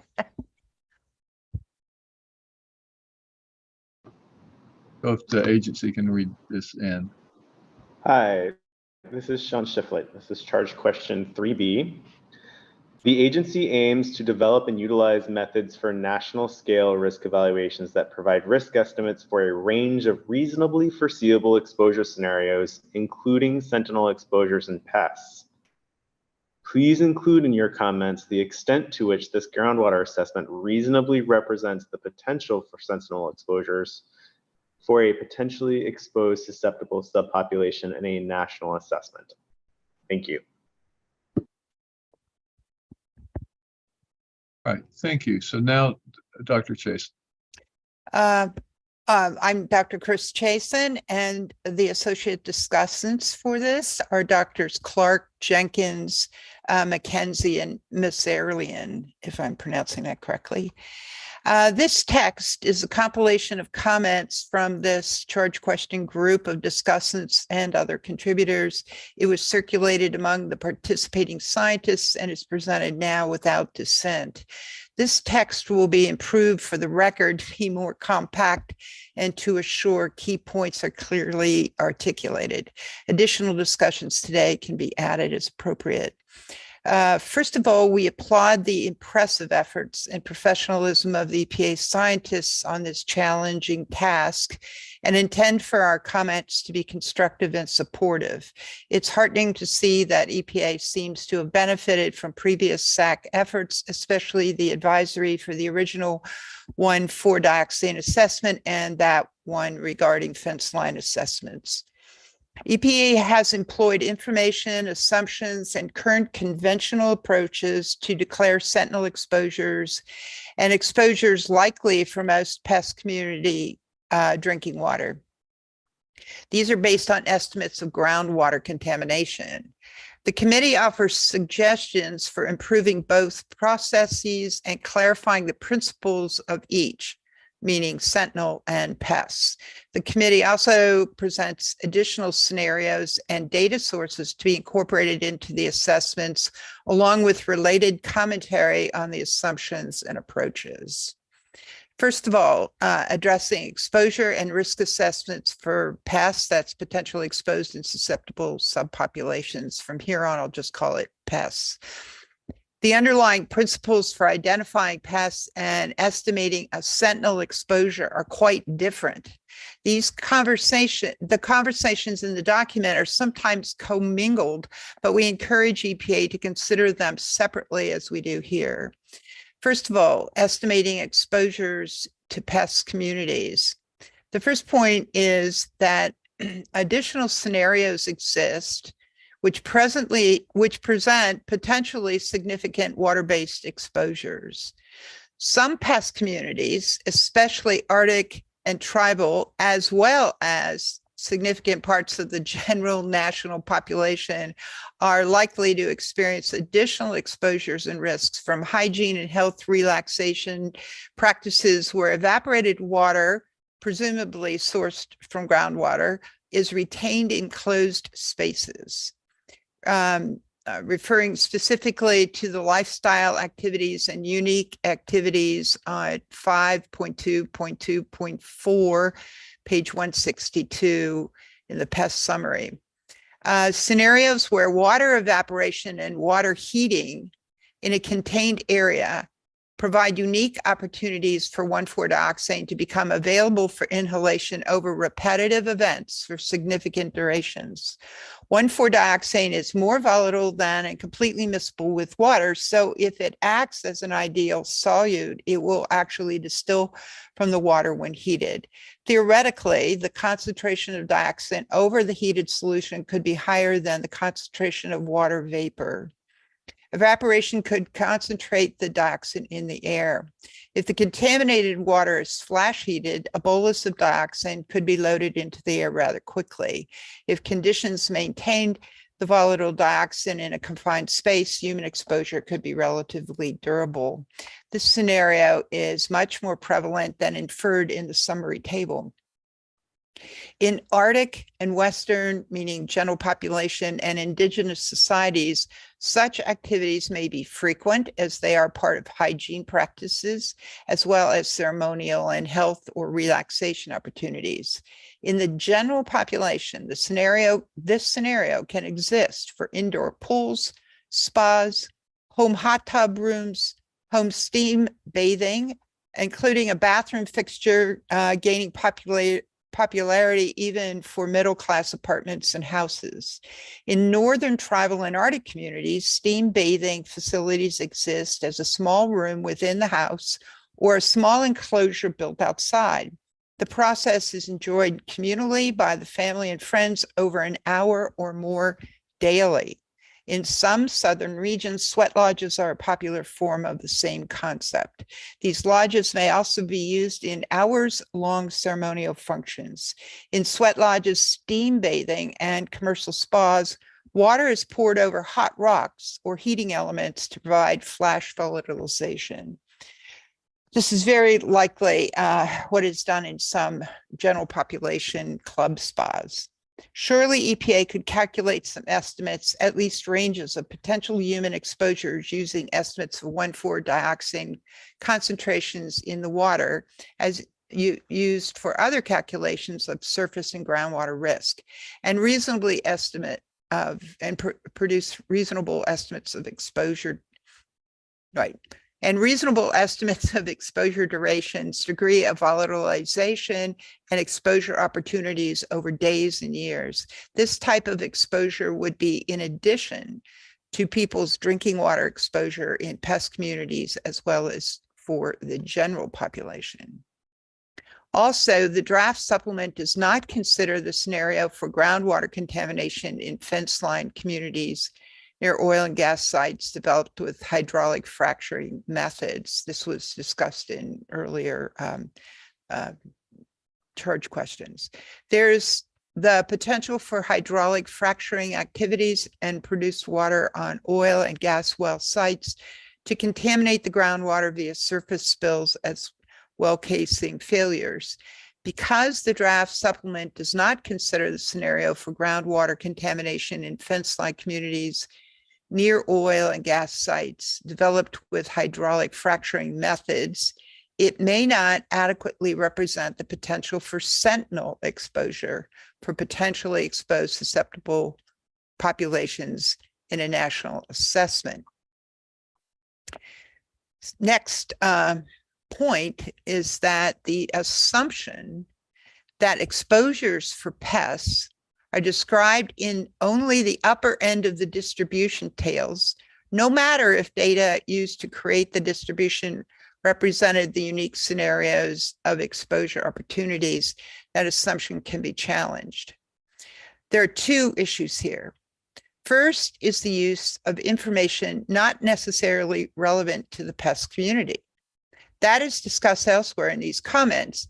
However, there seems to be an underlying persistent perception that for all exposure scenarios under consideration, the exposure to the contaminant will be higher than experienced by the general population. There are many scenarios for which this is untrue. There are significant differences between unique communities and the general population on key parameters describing the opportunities for exposure and the contaminant levels in media presenting the contaminant to people during their activities. And that can result in more exposure for some scenarios and less exposure for other scenarios. Assuming a point on any distribution, no matter the input to making the distribution, can represent pest exposure would be difficult to defend scientifically. The next point is estimating risk, not exposure, but risk to pest communities. These exposure assessments are mathematically utilized with the probability metrics traditionally representing cancer incidence risk. However, the risk to groundwater exposures as presented for the national scale risk evaluation may indeed not represent realistic risk that would be experienced in many pest communities and presumably fence-line communities, nor represent sentinel risk. We're referencing now other chemical and non-chemical stressors important issues for 1,4-dioxane and other TSCA evaluations. First, we agree with previous comments that 33 years of exposure over a lifetime is inappropriate. A full lifetime exposure is a very real scenario. In addition to the exposure profiles, the real adverse health consequence or risk in these communities is consequential to stressors from other chemical exposures and non-chemical stressors. These additional factors presently have no representation in risk algorithms, making the national scale evaluation underrepresentative for pests. And as noted in the past summary, page 162, it's burdened with remaining sources of uncertainty. This is a generic problem with EPA risk assessments, as discussed on many occasions, and cannot be resolved by individual authors of the TSCA evaluations. As with other assessments, EPA sidesteps this admittedly difficult issue using two well-worn explanations, which are basically, quote, no chemical or non-chemical factors are identified that specifically influence susceptibility to, insert the name of the chemical, and, quote, we don't know how to quantitatively factor such information into the risk algorithms, even if we did identify such stressors. The conclusion, this is a remaining source of uncertainty, end quote. And they're right. Although scientific evidence piles up to indict chemical and non-chemical stressors as significant factors in adverse health effects outcomes, that's risk, the EPA scientists are handicapped in applying such knowledge, classically demonstrated for the array of cancers presented in rodent studies for 1,4-dioxane. The dose effect calculations used to establish cancer hazard metrics are a tapestry of cancer incidence data treated with statistics according to decades-long policies and practices, devised long before genetic predispositions and stressors were considered. Creating this tapestry required the cumulative art of many advisory councils, public debates, and still ongoing arguments where stressors have no parameter in the quantitative algorithm. It is fantastical to think that scientists authoring a risk assessment for a given TSCA chemical could successfully take on the challenge of modifying any part of those painfully negotiated settlements of long ago. Indeed, the science authors of this document are laudably transparent on the assessment difficulties. See lines 4830 to 4843. The target health effect here, cancer, is one of those health effects for which the real outcome as a threat to life and wellness is highly dependent on many auxiliary factors not measurable in most non-human cancer studies, but are critical to the general population and pests and fence line communities. First of all, point one, genetic predispositions to the type of cancer. Second, health screenings available to the person or to the community. Point three, other chemical co-exposures, including smoking, alcohol, or other toxins. Point four, medical care available to persons and communities. And lastly, other factors inherent to socioeconomic statuses of persons and community, including stress, heat, living challenges, the need to work, lack of recuperative time, and options after cancer treatments. The exposure scenario here for 1,4-dioxane addresses a very broad proportion of the population via multiple sources and exposure routes. The probability is high that most people will be exposed via some combination of environmental, occupational, and consumer scenarios. People could experience some level of exposure over long durations and across many life stages. There are exposures via water, from air, and multiple sources. People would have an inability to avoid the sources and routes of exposure. And it's presently unlikely that multiple sources of contamination will be detected, quantified, monitored, or mediated by the community. This is not the only potential chemical carcinogen to lurk in our environment as such. Many of these chemicals will appear as part of EPA's work under TSCA. The science itself is challenging for these chemicals, hazards, and exposure assessments, but the added required task to consider the risk to unique communities, pests, unavoidably involves consideration of the chemical and non-chemical stressors inherent in some communities. The very concept of pests derives from a recognition that people in these communities somehow experience more and or different exposures to threatening chemicals and living situations, and that somehow those exposures may exact a greater toll, meaning onset, progression, disability, morbidity, or mortality, than imposed on the, quote, general population, not subject to such conditions. Real life exists whether or not EPA can find the evidence for subpopulation vulnerability to a given chemical's threats, or if or how chemical and non-chemical stressors play into the calculations used for risk assessments. Since there are many chemicals in the TSCA work pile, it is time that EPA formally consider how to apply the amassing evidence that chemical and non-chemical stressors are a part of risk assessment. It is time to at least begin to bring computational approaches more in line with real life situations. Perhaps EPA could promptly convene a special advisory task force to update its scientific foundation on these issues for its scientists and risk managers. The advisory should directly deal with quantitatively merging impacts of at least some of the chemical and non-chemical stressors with metrics of cancer risk, expanding the algorithms as necessary to consider the full range of cancer-related factors. See 5.2.2.4, page 162.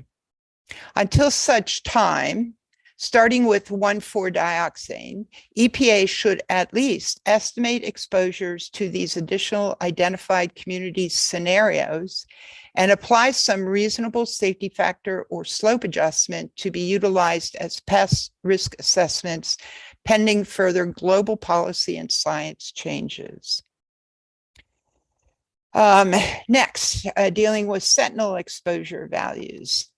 Referring to EPA lines 3614 to 3643, quote, while the substantial uncertainty around the extent to which these exposures occur decreases overall confidence in the exposure scenario, this scenario represents a sentinel exposure. While the exposure value may represent the 95th percentile from this exposure distribution using these metrics, it is unlikely that this represents a sentinel exposure because, first, perhaps this point is inferred with the discussion, lines 4814 to 4823, but it might be worthy of articulating specifically. The definition of sentinel representation as a function of the upper bound, the 95th percentile within the calculated distribution of exposure for this COU is logical and reasonably practiced. And by extension, it seems the same practice is applied for other scenarios, such as workers, ONUs, fence line communities. To clarify, the unique scenarios of exposure for each of those population groups are expressed in metrics representing exposure factors in representative scenarios, such as magnitude, duration, periodicity, routes, etc., specifically for each group. And then the 95th percentile exposure value becomes the sentinel exposure value.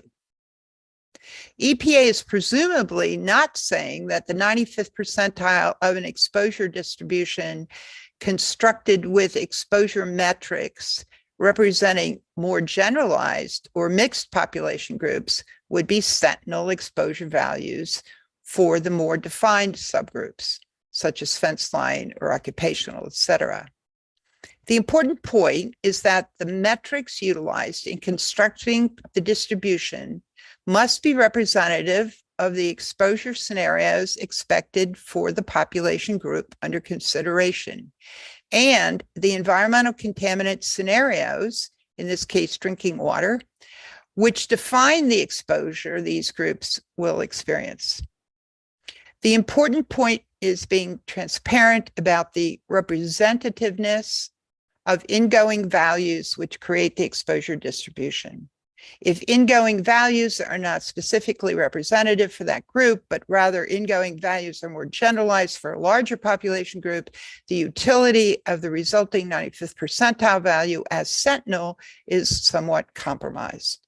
That point needs to be articulated in the paragraph describing sentinel. Also, when sentinel values are presented, commentary should be made on the specificity of ingoing metrics as to their representativeness unique to that population group. Unfortunately, as EPA explains, there's a paucity of monitoring data for 1,4-dioxane from the various types of landfills. So it is not known if the existing input data are representative of those scenarios where there is leachate into the groundwater under different geological conditions, landfill construction and condition, and other key factors that would inhibit or enhance contamination dynamics. This was discussed in previous charge questions. And existing data are not identified as representing communities where underground water sources are near landfills. Landfill design ranges from nothing more than a space where garbage is dumped to sophisticated containment areas which discourage or contain leaching chemicals. The classification of landfills include different setbacks for wells and dwellings. As EPA makes clear, the monitoring data do not provide insight into contamination potentials under different landfill designs or across different groundwater zones relative to landfill positions.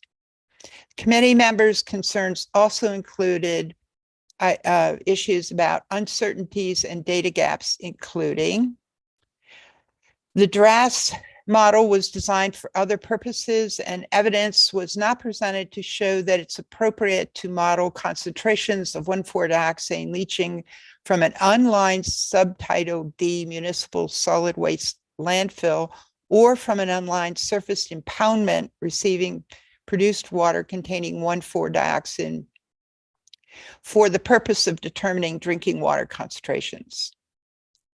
No 1,4-dioxane monitoring data from unlined subtitle D municipal solid waste landfills.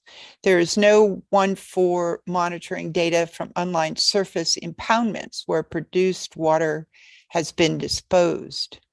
There's no estimate of the number of unlined subtitle D municipal solid waste landfills with leachate containing 1,4-dioxane affecting private drinking water wells. There's no estimate of the number of unlined surface impoundments where produced water containing 1,4-dioxane has been disposed. There's uncertainty around the concentration of 1,4-dioxane in produced water. There's uncertainty in the amount of 1,4-dioxane in materials disposed in municipal solid waste landfills and loading rates used to model the scenario. There's no discussion of whether these exposure scenarios have occurred in the US with 1,4-dioxane. DRAS derives calculations based on a 1988 survey of drinking water wells down gradient from waste management units. This survey seems to be outdated, and the uncertainty in the number of wells down gradient is not discussed thoroughly. There's some evidence of biodegradation of 1,4-dioxane in groundwater. This was not discussed as an uncertainty. Even if the methodologies used and the assumptions made in the groundwater risk assessment for the hydraulic fracturing, HF, and landfill pathways are deemed appropriate for the analysis and level of of certainty, it is noteworthy that groundwater wells are not subject to Safe Drinking Water Act regulations and are tested only at the discretion of the home or landowner. They are thought to be more vulnerable to contamination than regulated public drinking water systems. It seems appropriate to consider groundwater well risk estimates as potential maximum exposures through the groundwater pathway, and as such, use them as potential sentinels. The use of nationwide water quality portal data seems appropriate, but only 2,284 measurements across more than 40 years seems insufficient to draw nationwide conclusions, particularly given the temporally and spatially specific nature of water contamination from a point source. Such conclusions may carry only low to medium confidence. The uncertainty in the scenarios makes it difficult to know whether these are reasonable but conservative scenarios. We just violated my own rule about not using that word. In addition, some or all exposure factors are more conservative than other EPA programs, including the use of an exposure duration of 33 years of drinking water rates, et cetera. Uncertainty and data gaps both lead to low confidence in the risk estimates from these exposure scenarios and low confidence in determining whether the two scenarios are likely for 1,4-dioxane exposure through a private drinking water well. The EPA characterizes the modeling methodology as robust, but supporting evidence is missing. EPA defines sentinel exposure as the exposure to a single chemical substance that represents the plausible upper bound of exposure relative to all other exposures within a broad category of similar or related exposures. That's in 40 CFR, paragraph 702.33. We agree that these are upper bound exposure scenarios. Given the many uncertainties and data gaps, it's difficult to determine if these are plausible sentinel exposures to 1,4-dioxane.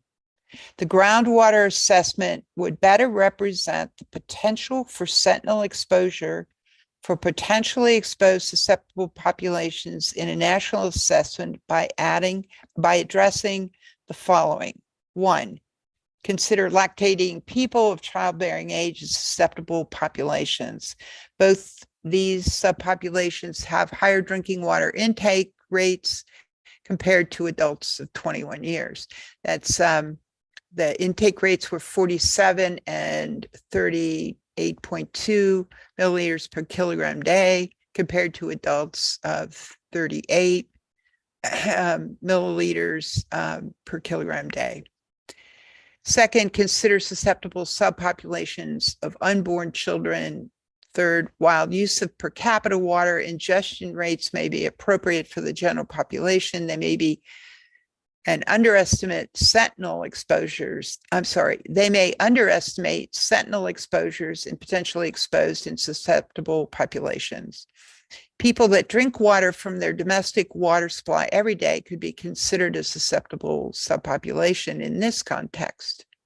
It's important to know what the upper bound estimates say, given the existing information, but to declare those to be sentinel at this point could be confusing to the public and to regulators, as it implies the underlying principles of representation. It would be more accurate to note that this is an upper bound value, but because of the input data uncertainties, it may not represent sentinel exposure values. When considering leachate from landfills, which may reach water sources, EPA has efficiently used the paucity of available data and have then estimated concentration levels that could be of concern. They correctly describe their approach as, quote, EPA does not have reasonably available information on actual concentrations of 1,4-dioxane in leachate for most landfills, and therefore selected landfill leachate concentrations are based on potential for risk to humans. See lines 3623 to 3625 and Excel sheet 21 and threshold calculations tab within Excel sheet 20. This accurately illustrates the need for such data the probable great variations across different types of landfills, and the probability that leaching of 1,4-dioxane could be notable.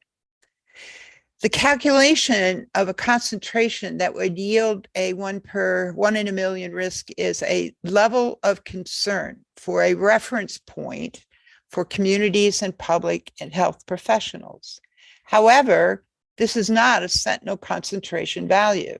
In fact, sentinel concentration can't be proposed until better data on leachate concentrations are documented across different landfill scenarios.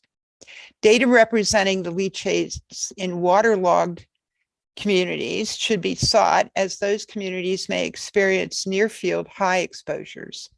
The very principle of sentinel.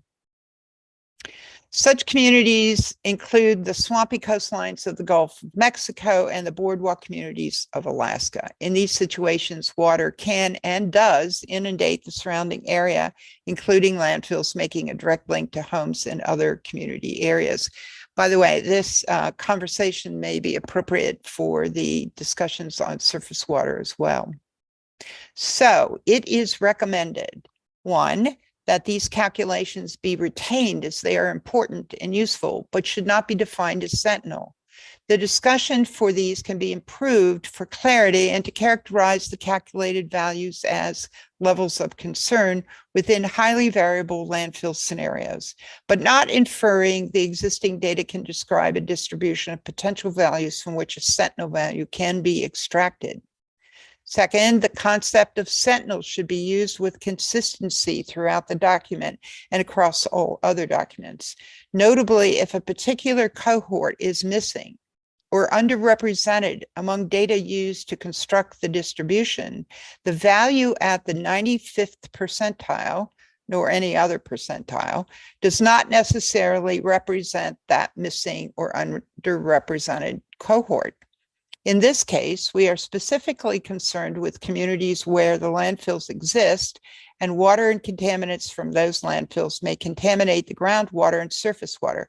The difference in the basic engineering, geospatial factors, landfill use, and maintenance, just to name a few real factors, make it necessary to separate databases of leachate value into sections unique for the type of landfill under consideration. For example, communities know what kind of landfills they have, and communities with sophisticated and well-maintained landfills should have information relevant to their community situation, not based on statistics that include open dump scenarios. The reverse of this is true as well. Not only will the resulting calculation be more representative, chances are that future data collections will provide information for at least some of these landfill categories. Such scientific analyses will be more useful to the agency and community decision makers. I hope I captured the words and intent of our discussions, but now's their opportunity to add or amend. And also, we hope other committee members will add their thoughts on these topics. So, George. Thank you, Dr. Jason. So I'll invite Dr. Clark. Do you have any additional comments? Thank you for putting all that together. No, I have no further comments. Dr. Jenkins? No, I don't have any additional comments. Thank you. Dr. McKenzie? Thank you for putting that together. I do have an additional overall comment and a few examples of that. So when I looked at this groundwater assessment and thinking about how it might be used as an example for national assessments, I was troubled by what appeared to be a lack of transparency in how exposure scenarios, pathways, and routes were selected to bring into this assessment. And so it wasn't clear how, if pathways were considered and then not brought in. So for example, if you look at figure 3.1, which is under the general population assessment, that figure has illustrations of pathways and exposure routes for 1,4-dioxane through groundwater. What I saw there were just pathways and routes not represented there. For example, when you look at the household use of groundwater that's contaminated with 1,4-dioxane, there is just the route of exposure for ingestion or oral route. There is no route for inhalation, even though the ATSDR indicates that this is a route of exposure for 1,4-dioxane, and in their model, the shower and household water use scenario exposure provides a way for estimating those exposures. So if this was something that was considered by the EPA, that needs to be explained, and reasons why it wasn't brought further into the risk assessment need to be there. Another example of this is the hydraulic fracturing scenario. And it's encouraging that hydraulic fracturing is being considered here, but it's discouraging to know that probably one of the lesser potentials for exposure, and that is surface impoundment, is the only scenario considered. There are several other pathways, and probably the major one being injection of produced water into Class 2 underground injection wells, which is the route for the majority of hydraulic fracturing, or the disposal methods for the majority of hydraulic fracturing fluids that are not considered here. Other routes that are not, or sources that are not considered, are spills at the surface on the well sites themselves, and the potential for well failure on the wells themselves. So in the casings of the wells. I would like to bring to the committee's attention the comments made by Earthwork on this topic. I could read that into the record. I don't need to do that unless I'm asked to do so, but they have several good references in their comments and really highlight these emissions.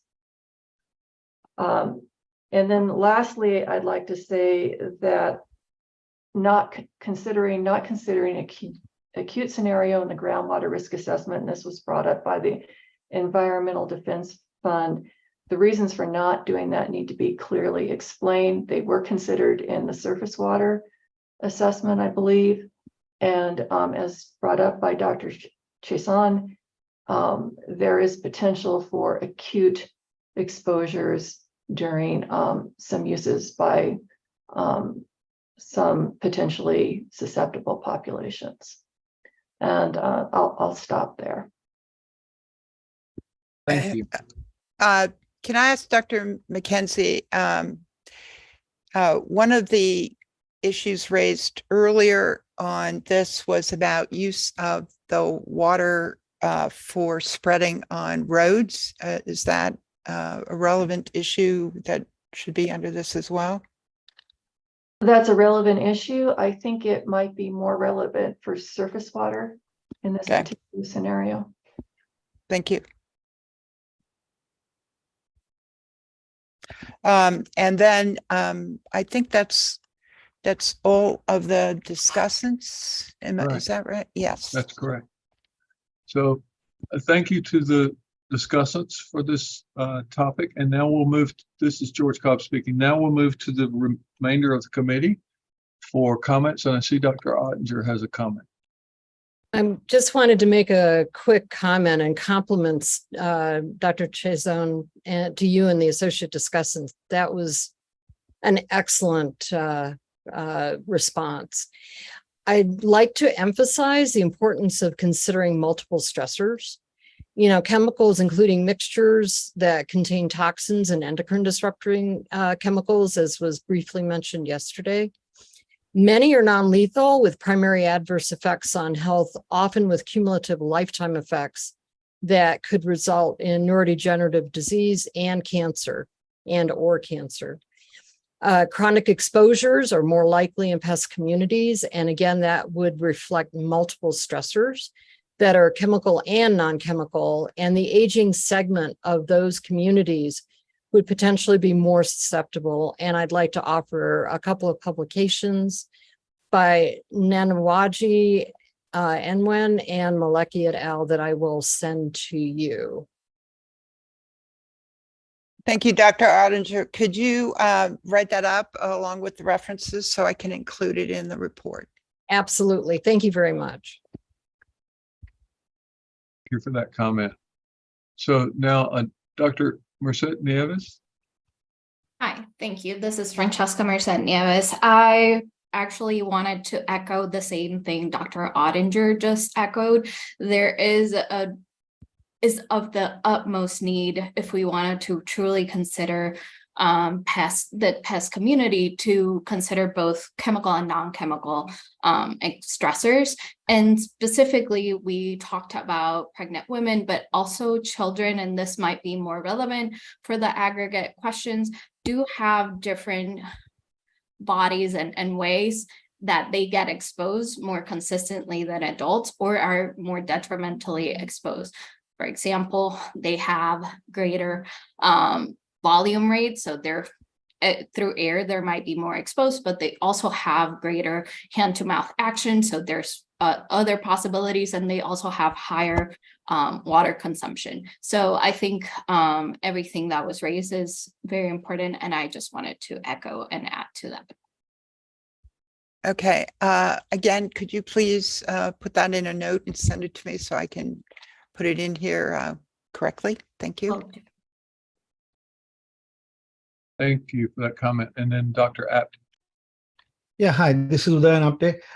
I wanted to touch upon something that Dr. Jason has brought up in her report about things like community bathing and issues associated with recreational use of water. And I was wondering about that because in large parts of our society, community bathing in swimming pools where the water comes from, whatever the source it comes from, and as well as recreational bathing in lakes, water bodies is common. And would that be considered part of an exposure, overall exposure? Because swimming in a contaminated lake over Labor Day for like 8 hours is probably okay from a long-term exposure standpoint. But if somebody's a constant user of that water body for recreational purposes, and that exposure probably goes up. And so I just wanted to know if EPA has considered these scenarios in their exposure analysis. Thank you. So does anyone from EPA have a response to that question? I will, while they're thinking about this, I will say that the original full assessment did include dermal exposure from surface waters. Now, I don't know whether that was part of the aggregate assessment that was in this supplement. I can't speak to that, but I can say that was part of the original risk determination that the agency did, or at least that is my remembrance. And now we have Dr. Wegner here to maybe answer this question a bit. Yeah, this is Susanna Wegner from the EPA. Just in response to that, you're right, Dr. Cobb, that in the 2020 risk evaluation, EPA had previously considered the incidental or recreational contact with surface water from, either sort of wading or bathing in water bodies. We did not in that assessment or the current assessment look specifically at what I think you were describing is a scenario where you're actually taking the water that is drinking water, like bathing in the water that you would be using as drinking water. That is not a part of the assessment currently. This is Dr. Chasen. Just to be clear, we were describing using water that could have theoretically been from groundwater or surface water.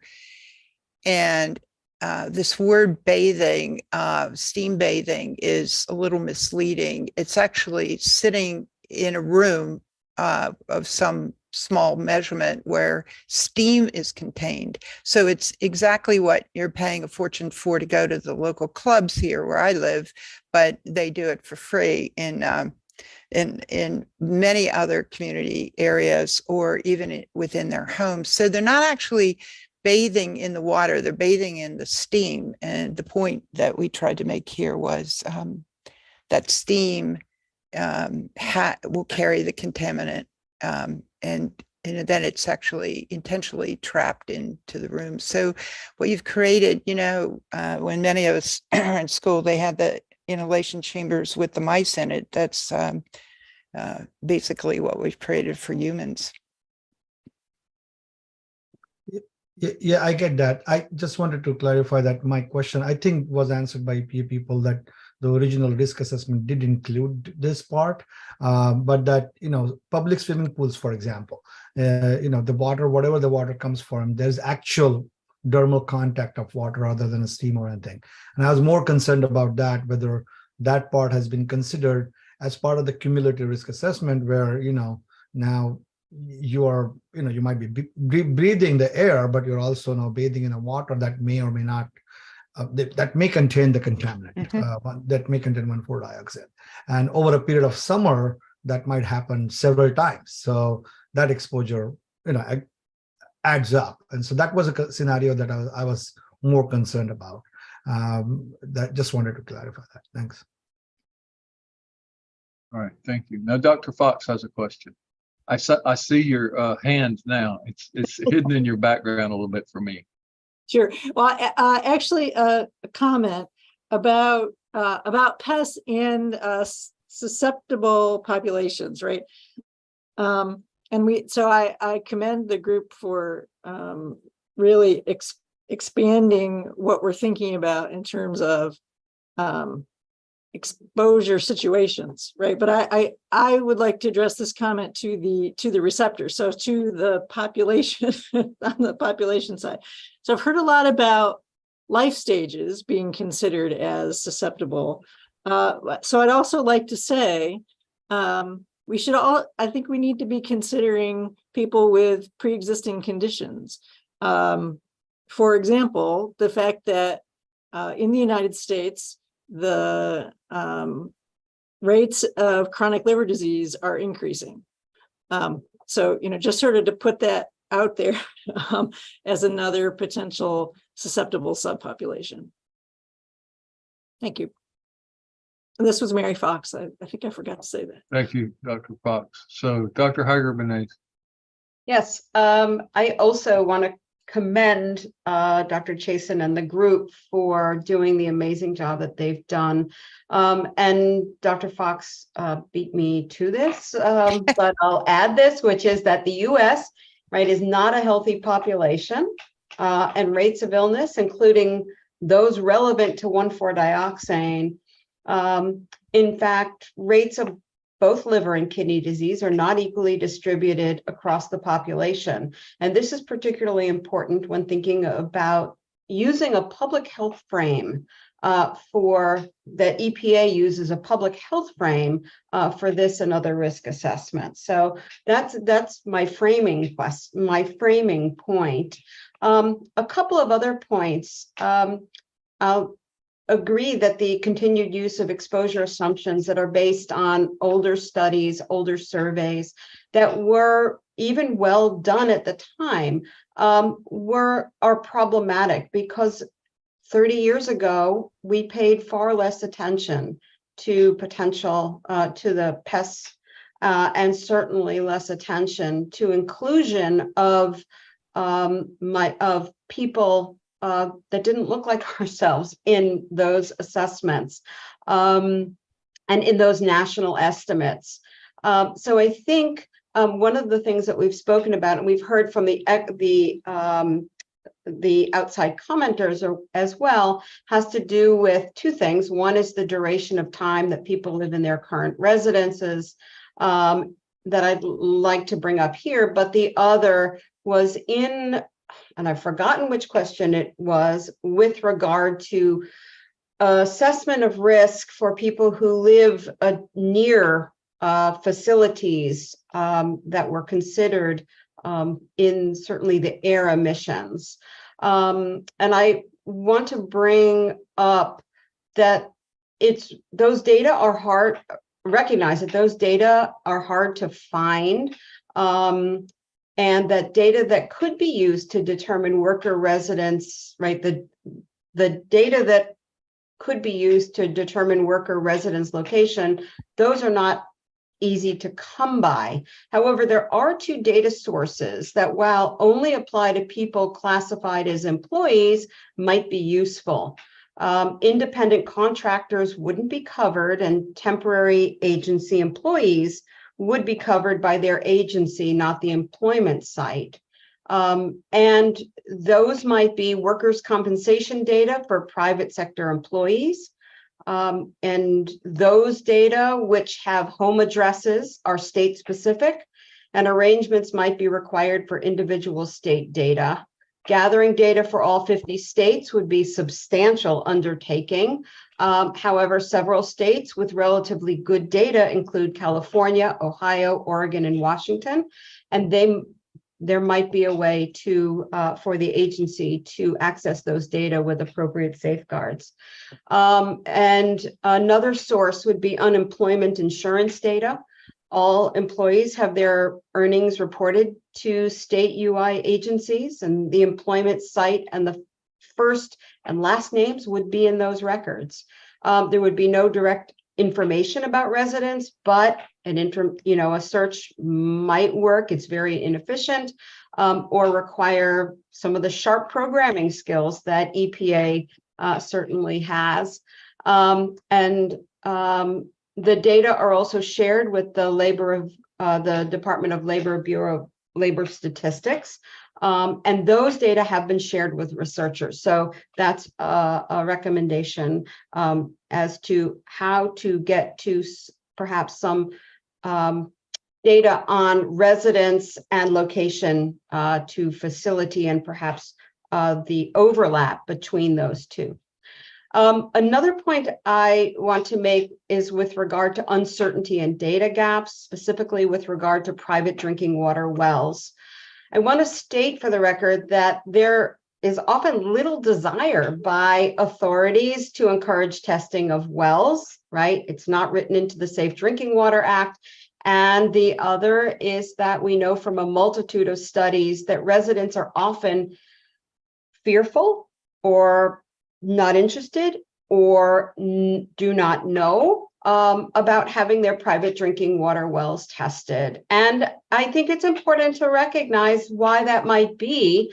I think we heard from the last question that that there is often a desire not to frighten people. And there are real fears. And we've seen this recently where parents are often, or parents have reported as being just beside themselves for having fear of poisoning their children. There are fears of losing money should they try to sell their homes, and there are a variety of other reasons. So my point here is that my group has seen with a Cape Cod community where inadequate protections from historical and current landfills occurred in a place where leachate impacted down gradient wells. This is not unusual. And there are data that are out there, and I suggest that EPA absolutely heed the recommendations that Dr. Chasen read into the record. We also have an enormous amount of excellent data from a variety of efforts taken. Many of them are funded by NIEHS through the Superfund Research Program.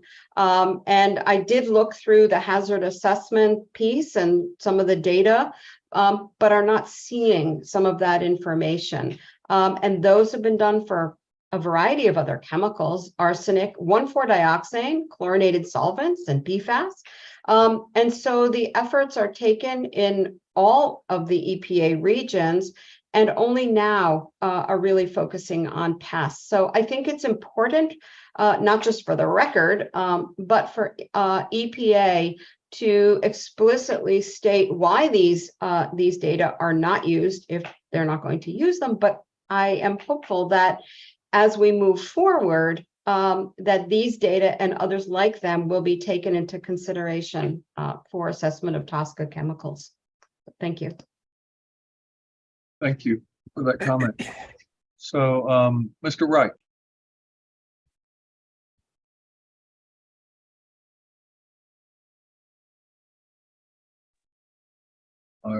Sorry, Mike, I was are you having there? trouble. I was having trouble unmuting. I just wanted to add to the discussion that with respect to occupational groups, we have an aging work population. We have what I think data from the BLS will show that there are increasing levels of overtime post-pandemic. And sadly, we have increases in child labor, much of it illegal. We have some state legislatures that have passed laws regarding child labor that openly defy federal law. And much of it, sadly, is immigrant children. So the population is changing in ways that make occupational groups, at least some occupational groups, more susceptible.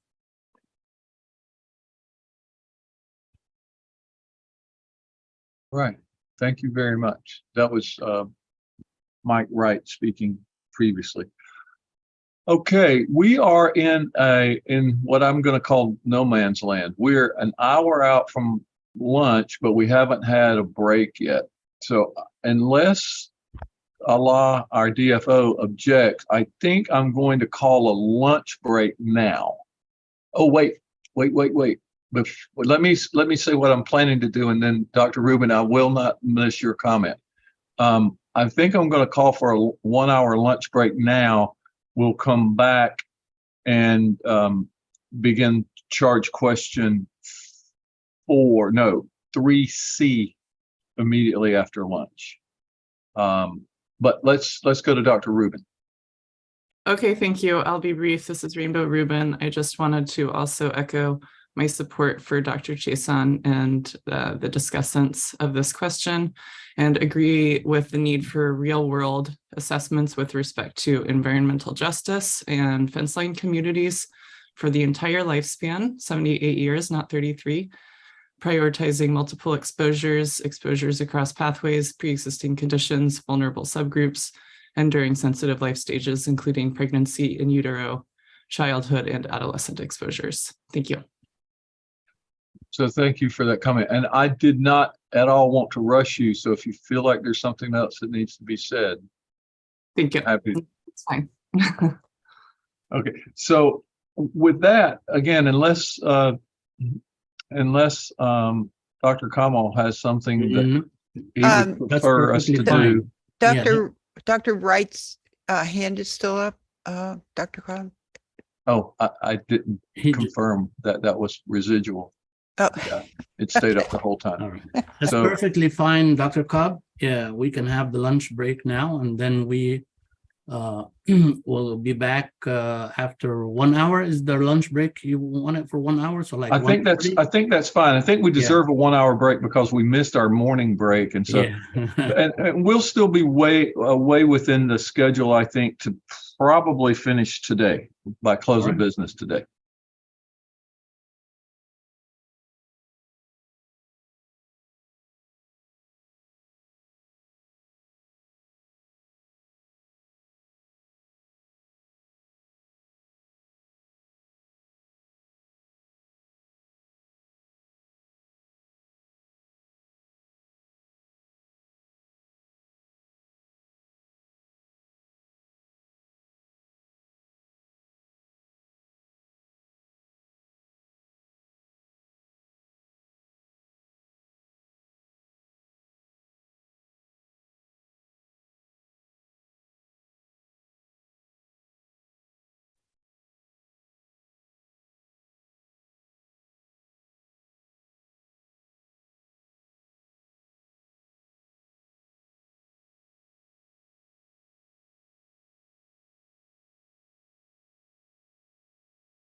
Hi, have we started?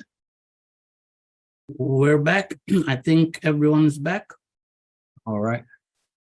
Sorry if I was late. I had this time to get back right now. Thought we would be a minute or two after this, but we're good.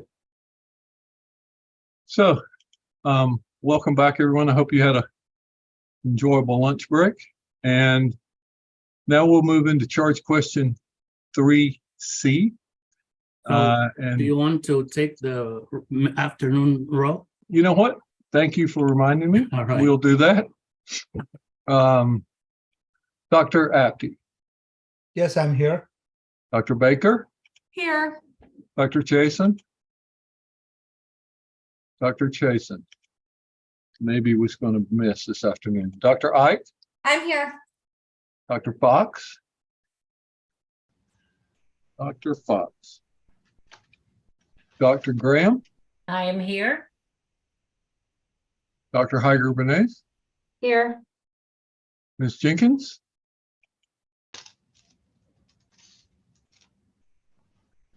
Okay, Dr. Merced Nieves. Here. Dr. Ottinger. Here.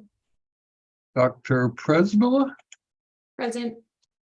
Dr. Wright. Here. Dr. Rubin. Here. Dr. Rumpler. Dr. Voorhees. I think he said maybe not this afternoon. Mr. Wright. I'm here. Great. Okay, now to the ad hoc reviewers. Dr. Bennett. I am here. Dr. Barakal. Here. Dr. Clark. Here. Dr. Ginsburg. Yep, I'm here.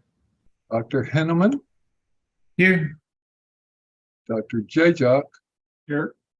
Dr. McKenzie. Here. Dr. Magalino. Here. Dr. Portier. Here. Dr. Potter. I'm here.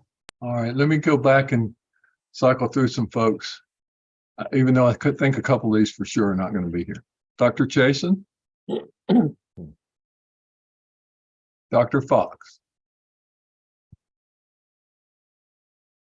Ms. Jenkins. I'm here. Ah, great. Dr. Rumpler. Dr. Voorhees. Okay. So we do have a quorum, so we're fine. And now we can proceed to charge question 3C. And if the agency can read this in, I don't know if this is going to be Dr. Chiffley or someone else.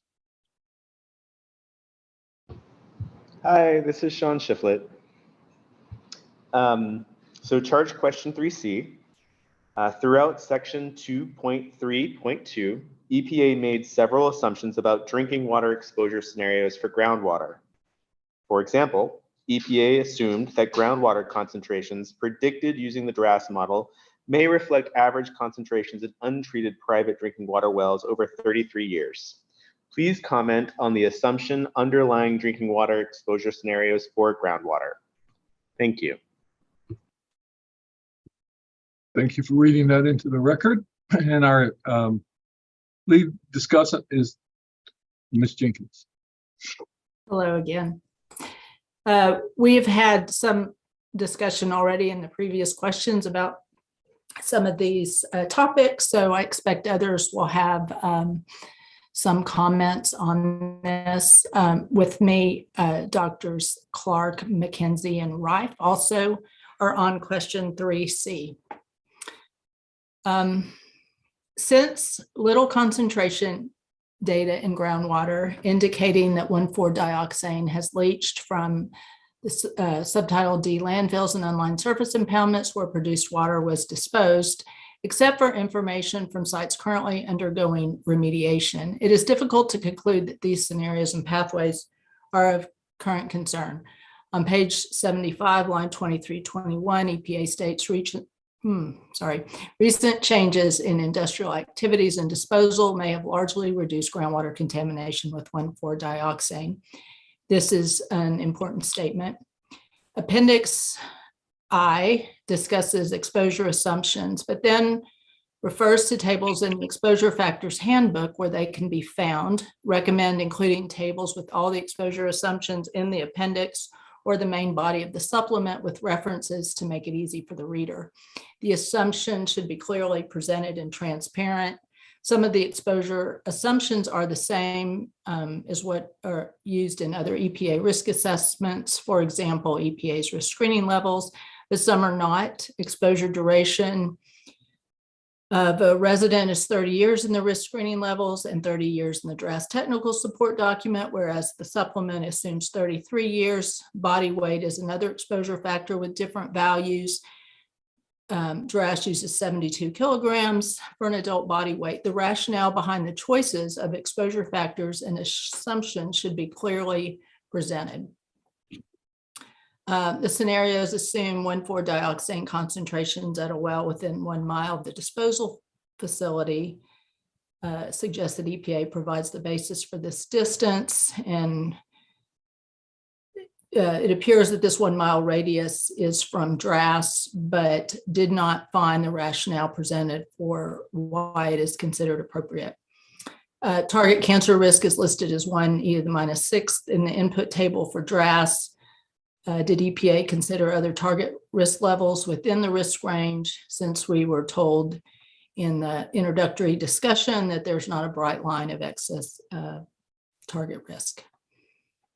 EPA ran the DRAS model under 2 scenarios. In one scenario, it was assumed that the waste management unit is an unlined landfill, and the other, it was assumed the waste management unit is a clay-lined landfill. This information is in the appendix, but that second scenario with the clay-lined landfill is not discussed within the supplement.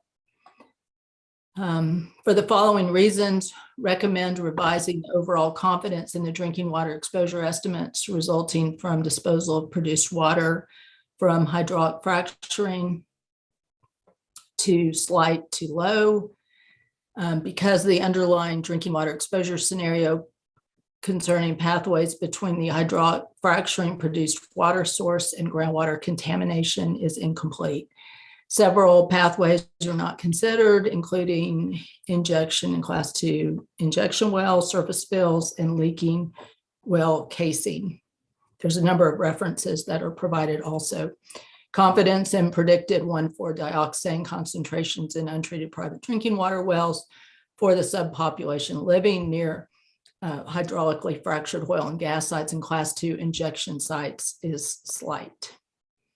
If a finite source was assumed in the DRAS model for continuing disposal of produced water to a surface water impoundment, then modeled groundwater concentrations may not reflect average 1,4-dioxane concentrations in untreated drinking water wells over a 33-year period.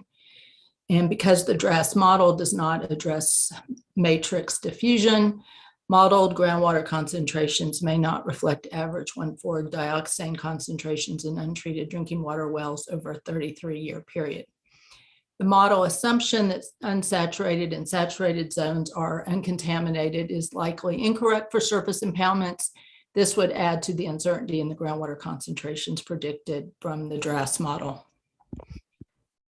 For the following reasons, recommend revising the overall confidence in drinking water exposure estimates resulting from landfill disposal from low to medium to low.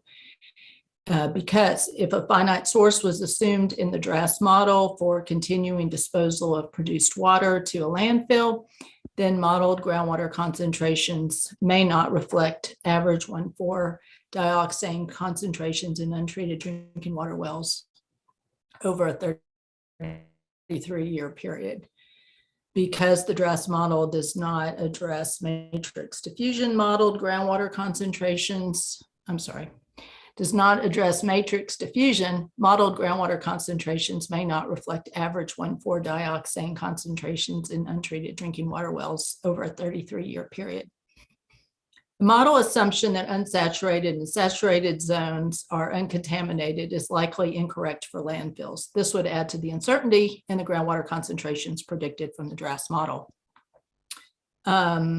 Overall, the methodologies used and assumptions made seem appropriate for the analysis and level of certainty. The DRAS assessment applied default waste loading rates calculated from annual waste quantity and size of landfill. The default loading rates described in the technical documentation for DRAS seem appropriate for the analysis, though it would significantly aid ease of interpretation if additional details on these default loading rates were provided in the risk assessment itself or in the sub-relevant appendix. Groundwater wells are not subject to Safe Drinking Water Act regulations and are tested and treated only at the discretion of the home or landowner. They are thought to be more vulnerable to contamination than regulated public drinking water systems. It is unlikely that most well owners are routinely testing for 1,4-dioxane, and it is difficult to remove through conventional treatment. Thus, it is appropriate to assume that the predicted groundwater concentrations using the DRAS model would be similar to those in an exposed groundwater well. It also seems appropriate to consider groundwater well risk estimates as potential maximum exposure through the groundwater pathway, and as such, use them as potential sentinels. And then there was one specific comment, line 4580, the consideration for significant groundwater recharge from streams or lakes may need to be considered. This is a major factor in water flows from within central Texas and perhaps other areas of the United States. And that's the end. There are a number of references that I will submit along with these written comments. But again, should I go to the associate discussants now? Please do. Thank you. Okay. So Dr. Clark, do you have any additional comments? Yeah, thanks again, Ms. Jenkins, for putting all that together. I think we had a good discussion of the limitations in these in the hydraulic fracturing related estimates in the last question, but I just want to reiterate that I really feel that the exposure assessment from kind of all directions, hydraulic fracturing is incomplete and not properly characterized. And so we've made some suggestions in our written comments as far as how that could be rectified, but I just wanted to say it again for the record. Thank you. Dr. McKenzie? Thank you, Ms. Jenkins, for summarizing our comments. I don't have anything to add that hasn't already been brought up. Thank you. Dr. Reif?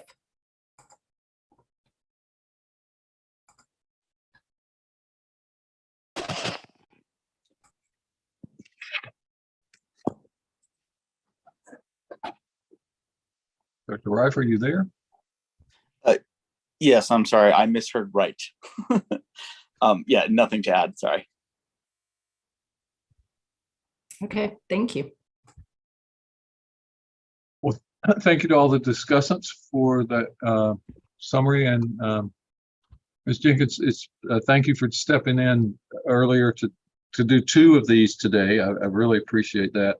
And you seem to have done a great job summarizing what your other discussants have said. So thank you. Let's open it up to the rest of the committee. Other comments on this final part of question 3?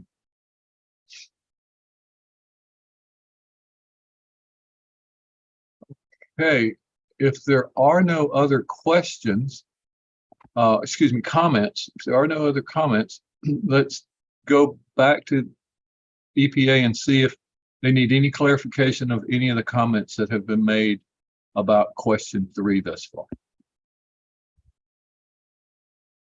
Hello, this is Sean Shiflett. There are no clarifying comments. Thank you. All right, thank you very much. So now we'll be moving to charge question 4A. And as Dr. Shiflett and his colleagues are getting that slide ready, our lead discussant for this topic will be Dr. Baker.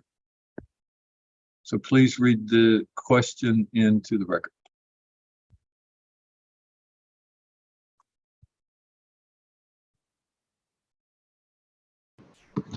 Hi, this is Susanna Wegner from EPA. I'm going to read charge question 4A. EPA quantitatively aggregated exposures and risks resulting from multiple sources releasing to air, Appendix J4. Please comment on the strengths and uncertainties of EPA's approach, including the approaches used to group facilities, combine releases by overlaying, and other components of the aggregate methodologies, as well as alternative/improved approaches. Right. Thank you very much. And now Dr. Baker. Yes, hi. So I was the lead discussant for this, and my co-discussants are Doctors Updike, Cobb, Ike, Merced Nieves, and Hinneman, who we'll hear from after me. So reviewers agree that considering calculations for both grouped and individual facilities represents a strength of the aggregate analysis. And it is a strength to consider the risks to be greater in areas where there are grouped facilities. However, reviewers also raise some uncertainties, needs, and clarifications for EPA to consider in future iterations. Reviewers suggest that EPA not only consider a 10-kilometer buffer, but also 15 kilometers and 20-kilometer buffers, and to group facilities in these larger buffers. If EPA chooses not to consider larger buffers, then the choice of 10 kilometers as the buffer should be justified. Reviewers also raised that one pathway of exposure is considered, and that's the inhalation of air. And dermal and ingestion routes of exposure should also be considered. The reviewers stressed that considering all routes of exposure is especially important, so to not underestimate exposures and impacts for susceptible subpopulations such as children. Reviewers stated that when considering aggregate risk, considering synergistic effects as opposed to just additive would also be warranted, again, to ensure that we are not underestimating exposures and impacts for susceptible subpopulations. And then lastly, reviewers commented that on the figure in Appendix J.4, some of the black lettering is hard to see against the dark background.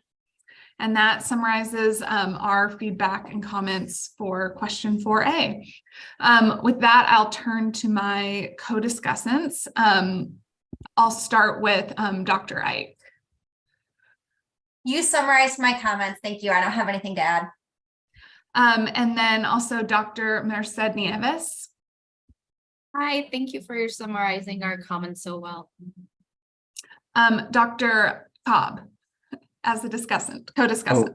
Oh, I was not a discussant. I just gave you some comments as a committee member. Thank you. And then Dr. Hinneman, did you have anything to add? Thanks. Yeah, I do actually have a few additional comments. So one is with this multi-facility screening method or risk characterization method. I couldn't tell actually which of the ambient air concentration and exposure methodologies from figure Appendix J-1 were used for the individual facilities that were combined. So more detail on that would be helpful. And then which years of emissions data were used too. The next is in the combination of the facilities, and it reflects back to my uncertainty on which method was actually used, that if there's sort of regionally representative meteorology or terrain, what the implications are for that, for the concentration fields that are being summed, and then, doing that summing may end up propagating errors. And so it leads to my just sort of general comment that, there's this exercise where the AirMod modeling is done by facility, but I'm pretty sure AirMod has the functionality to include multiple sources, and EPA didn't really defend not using that method. And I think that would be a reasonable alternative here to getting these risk estimates when there are multiple nearby facilities, to just include them in a single model run that uses representative meteorology and local terrain. And let's see, and again, we've talked about this before about using the different percentiles from the Monte Carlo scenarios. So if you're using the 95th percentile risk, then, if we end up summing that, that could lead to some sort of strange downstream Monte Carlo distribution effects, and the implications of that weren't really clear to me. It sort of struck me that something strange could be happening there. And again, maybe a way to alleviate that is to just use a single model run with multiple sources. And so if there is air quality observation data, ambient air quality observation data of 1,4-dioxane available, then evaluating the air concentrations against this would be more appropriate with sort of a multi-facility run than individual facilities, because you're getting at more of the total concentration that's in the air, more of the or a larger fraction of all of the sources. So comparing that with measurements would make more sense there. And other than that, I just have a typo or two that I'll add to my comments too. So that's all I have. Thanks. Thanks, Dr. Henneman. When you have those finalized, could you email them over to me to include? Thank you. And then our last co-discussant was Dr. Upti. Did you have any additional comments? No additional comments. Thank you. Thank you. That is all from your discussants then? So great job. Yeah. Thank you to everyone on the team. All right. So Dr. McKenzie seems to have a comment. Dr. McKenzie here. So my comment is that this aggregating of exposures into air is only considering, I believe, the TRI releases, and didn't consider releases from the hydraulic fracturing sites or well sites where hydraulic fracturing is used. And this could be potentially a significant emission for populations living around some of the large multi-well oil and gas sites that have been developed with hydraulic fracturing fluids. I'd like to concur with that, because there are certainly areas in this region where hydraulic fracturing is done right near some pretty major urban areas in the north of the state. So, and I think that's also true in areas of Oklahoma and Colorado. So Oklahoma, Colorado, and Texas. yeah, I'd be happy to be corrected if I'm wrong. Yeah. Okay, are there other comments? Dr. Rubin. Hi, yes, Dr. Rubin, stating my agreement that dermal and inhalation routes should also be included along with the inhalation pathway, that calculations for sensitive subgroups should be prioritized, and that additive exposures should be considered and methodologies should be clearly justified. Thank you. Thank you for that comment, Dr. Rubin. So are there other comments from the committee?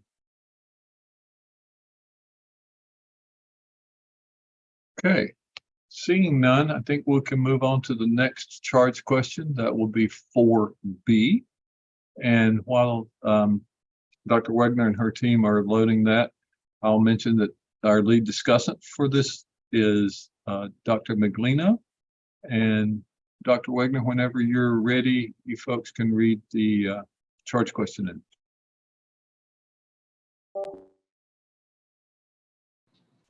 This is Susanna Wegner with EPA. I'm going to read charge question 4B, but first I'm going to advance the slide so you can read it along with me. All right, charge question 4B asks, EPA quantitatively characterized surface water concentrations as well as exposure and risks resulting from multiple sources of 1,4-dioxane released to water, section 2.3.1.2.1, section 2.3.1.3.4, section 5.2.2.1.5, and appendix G.2.3. Please comment on the strengths and uncertainties of EPA's approach for estimating aggregate exposure and risk from multiple sources in surface sourced drinking water. Thank you for reading that in. And Dr. Miglino, please provide us the response. Yes, thank you. This is Andrew Miglino. So I have just a few things and then one comment that came in this afternoon. The panelists identified several strengths with EPA's approach to aggregate surface water exposures, specifically incorporation of varying release periods and contribution of multiple facilities to a single exposure were appropriate. Further, the use of expansive NHD plus dataset was found to be a strength of this approach. In addition, the approach of validation using case studies was found to be a strength, although the panelists did find uncertainty with the specific case studies, the data used therein, and/or the results of the individual case studies. Finally, the conservative assumption that all dioxane remained in the water column was specifically highlighted due to the finding that water treatments do not reliably remove dioxane. Although strengths were identified, a common uncertainty was found by the panelists that the aggregate exposure risk analysis did not consider exposures across pathways, for example, drinking water and swimming, or other environmental compartments, for example, water and air combined. Panelists noted that without including multiple exposure routes, there is the potential for underestimation of risk to the general population, and especially susceptible subpopulations or those receiving the highest levels of exposure. In contrast, several panelists noted that the validation performed using the EWISRD-XL model overestimated the monitoring data for 2 of the 3 case studies, which appears counterfactual to EPA statements on lines 4503 to 4505. One panelist suggested that EPA utilize more site-specific data, if available, to refine the model. Adding to the panel's uncertainty of the model and its results is that EPA appears to attribute the sensitivity of the model to different factors. In the main text, EPA notes that the facility contributions are most significant loading. For example, quote, the loading from facilities far outweighs the contribution from background sources at the higher end.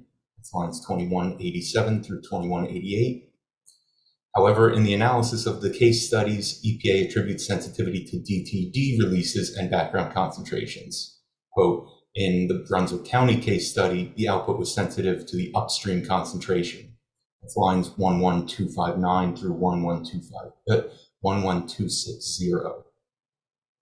Also, the results of the East Liverpool, Ohio case study, this is another quote, appeared to be sensitive to the high concentrations reported for the Beaver River tributary, as well as the high population estimated to be contributing to the DTD component. That's lines 11318 through 11320. The seeming incompatibility of these statements reduces certainty in modeled output and does not aid in identifying potential refinement strategies. EPA should therefore clarify the sensitivity of the model and identify areas for refinement prior to conducting further evaluations, either for validation purposes or for aggregate risk assessment. And then I mentioned there was a comment that came in this afternoon. There was a little confusion as to whether this fits better under 4B or 4C, but we can puzzle that out when the final document gets put together. I'll just read this verbatim. EPA uses a margin of exposure, or MOE, approach to assess non-cancer health risks for this assessment. This approach may have been appropriate when there were studies that lacked robust dose response data, or perhaps when we had less information and data about rates of disease in the US human population. The MOE relies on a point of departure, POD, with no extrapolation to lower doses, does not estimate the proportion of the exposed population projected to experience a specified health endpoint, or the number of individuals affected, and perpetuates the scientifically unsupported situation that there exists a safe or no risk level of chemical exposure in a diverse population.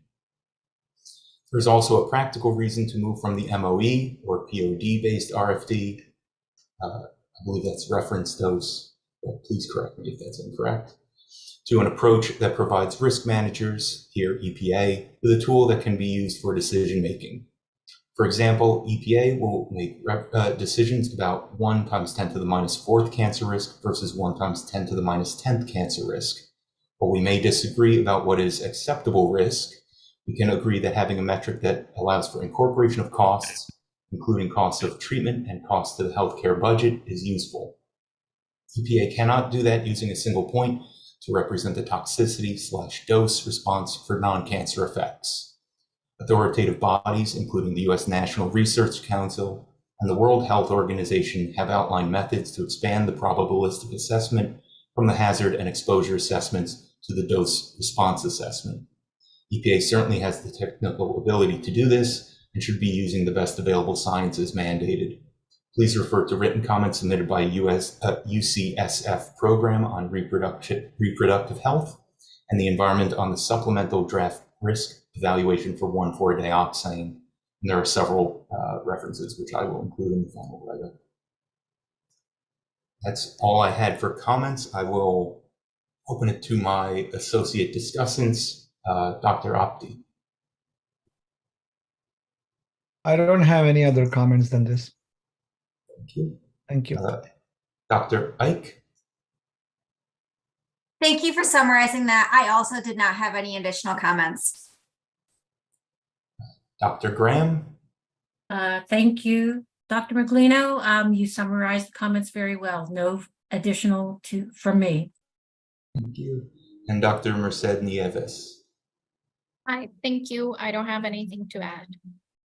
And I guess we can open it to the rest of the panel then. That is correct. So thank you, discussants. That was really good. It seems like these are becoming streamlined as we go. Maybe we got a lot of the general comments out of the way early, which is kind of usual. Dr. Ginsburg. Yeah, thank you. Gary Ginsburg here. So regarding this surface water modeling exposure work, pretty much seminal, going back to, first principles. It looks to me, I haven't seen in the document or in any of the appendix tables exactly what the drinking water assumptions are for the intake rate per body weight. I found it in one of the spreadsheet, the Excel tables, where it looks like the ingestion rates per body weight for different age groups, where yesterday EPA talked about that analysis of the children versus adult only. So I found that spreadsheet, and it looks like the ingestion rates they're using don't quite line up with the exposure factors handbook, even though section 3 of the supplement says that they did use the exposure factors handbook for their exposure assumptions. So the values, for example, for 21 to 78-year-olds is 11 mLs per kilogram per day. And according to the exposure factors handbook, it's 13 mLs per kilogram per day for the same age group. So not a big deal, but it doesn't line up quite with the exposure factor handbook. So I was just wondering about that relatively small discrepancy and a little bit of an underestimate based upon exposure factors handbook 2011. But the bigger question I have about this is that these are all mean ingestion rates, and the exposure factors handbook also has a set of recommended upper bound exposure rates for drinking water intake, which for that same age group, which is the 33-year assumption by EPA for drinking water exposure, is 40 mLs per kilogram per day, so quite a bit higher than the 11 that EPA is using for 33 years. So I know that there's different philosophies on how to try to characterize whether it's a central tendency or an upper bound exposure rate, but I didn't quite see that clearly laid out in this document as far as what was EPA shooting for in these exposure calculations. Is it a central tendency exposure? Is it an upper bound exposure? What elements are meant to be upper bound as opposed to central tendency? Or is there a range of values and a probabilistic approach? You could certainly turn all these intake rates per body weight into a probabilistic approach as well. I didn't see them do that, but certainly not an upper bound approach here for exposure intake. And where EPA is using, I think in terms of stream flows, monthly averages, in terms of TRI data, looks like they're, I don't want to misspeak. I can't recall now whether on the TRI outfalls they were upper, the highest number ever for a source, or whether that was an average. But it's worth looking at how upper bound overall is the exposure scenario versus how middle of the road is it. And I think it's worth thinking about whether that really captures anything like an upper bound exposure. But certainly from the drinking water per body weight per day intake rates, it's not upper bound.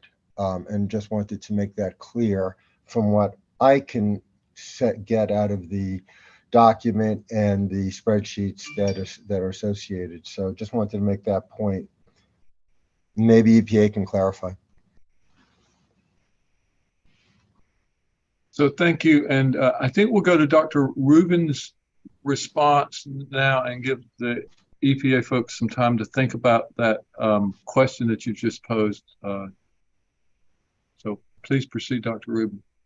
Okay, thank you, Rainbow Rubin. I would like to support comments made about the drawbacks of using the MOE approach made at the end of the presentation, and I would like to direct the EPA to the references cited by the UCSF program for reproductive health and the environment. Thank you. Thank you. So Dr. Chasen? This is Chris Chasen speaking.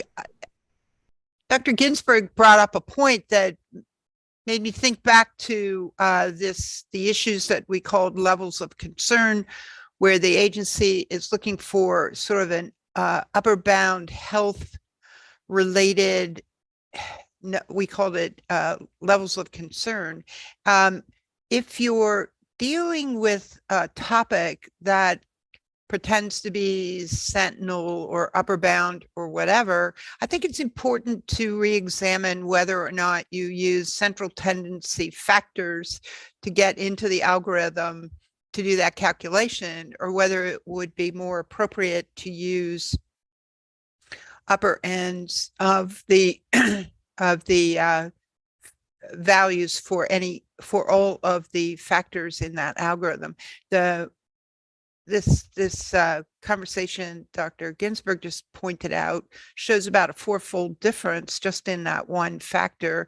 So perhaps when your analysis, the objective of your analysis is to express some kind of sentinel, or to express a level of concern, that's maybe is the appropriate time to be using values which represent upper bounds or something at the tail of a distribution, or rather than some kind of central tendency where you sort of you can't see really what the variation is when you just use that. So I didn't actually look at that when I was looking at those calculations, but it's a good point. Thank you. Thank you. Are there other comments from the committee? So I'll add, this is George Cobb. I will add that I agree with the need to at least evaluate the upper bound exposures or consumption rates. And I'll also offer, not that we need to all do this on the committee, but my intake of water is about 60 milliliters per kilogram per day. And I'm not a tiny person. So that 40 milliliters is not that far out of the question, at least not by my perspective. If I can, sorry, I don't have my Please. hand raised. This is Gary Ginsberg again. But, you know, I'm sensitive as a risk assessor to propagating upper bound assumptions and creating a scenario that's just doesn't exist on planet Earth. And so, you know, we want to be careful about upper bound everything, and be, you know, try to be conservative but realistic. But it's pretty common to use an upper bound water ingestion rate for, especially when you're not using a 70-year lifespan, you're using 33 years there. So you're not, you know, going to the extreme there, because certainly there could be people in a large public water supply, even if they've moved 3 times. Again, 33 years is how long, an upper bound for how long somebody lives in one house. But you know, you could easily move around in a water district and live and die within the same water district. So, you know, 33 years is not necessarily all that upper bound on that side. It's just worth looking at, you know, the various inputs and seeing, are you propagating a bunch of upper bound uncertainties and creating a sense of unrealism about it, or, you know, where does it make sense that we have actual people that are drinking those rates that you don't want to, you know, undercount. So I would just, you know, make an argument that a more holistic thinking by EPA in this regard could have gone into this. I agree. Thank you. And I guess I'll provide a little write-up to this team on this question on that point. Thank you. All right. So there was a question posed by Dr. Ginsberg related to the use of the central tendency versus a upper bound, and let Dr. Wegner answer that. Yeah, this is Susanna Wegner with EPA. And I will begin answering the question, and then also please elaborate on the question if I'm not fully answering it. But to clarify what we actually did in the supplement, we used the central tendency intakes for estimating the chronic exposures, and we used the upper bound only for the acute exposure scenarios. And so I think you were seeing that accurately, but I don't know if I missed the second part of the question. So Dr. Ginsberg, would you like to frame the rest of your question?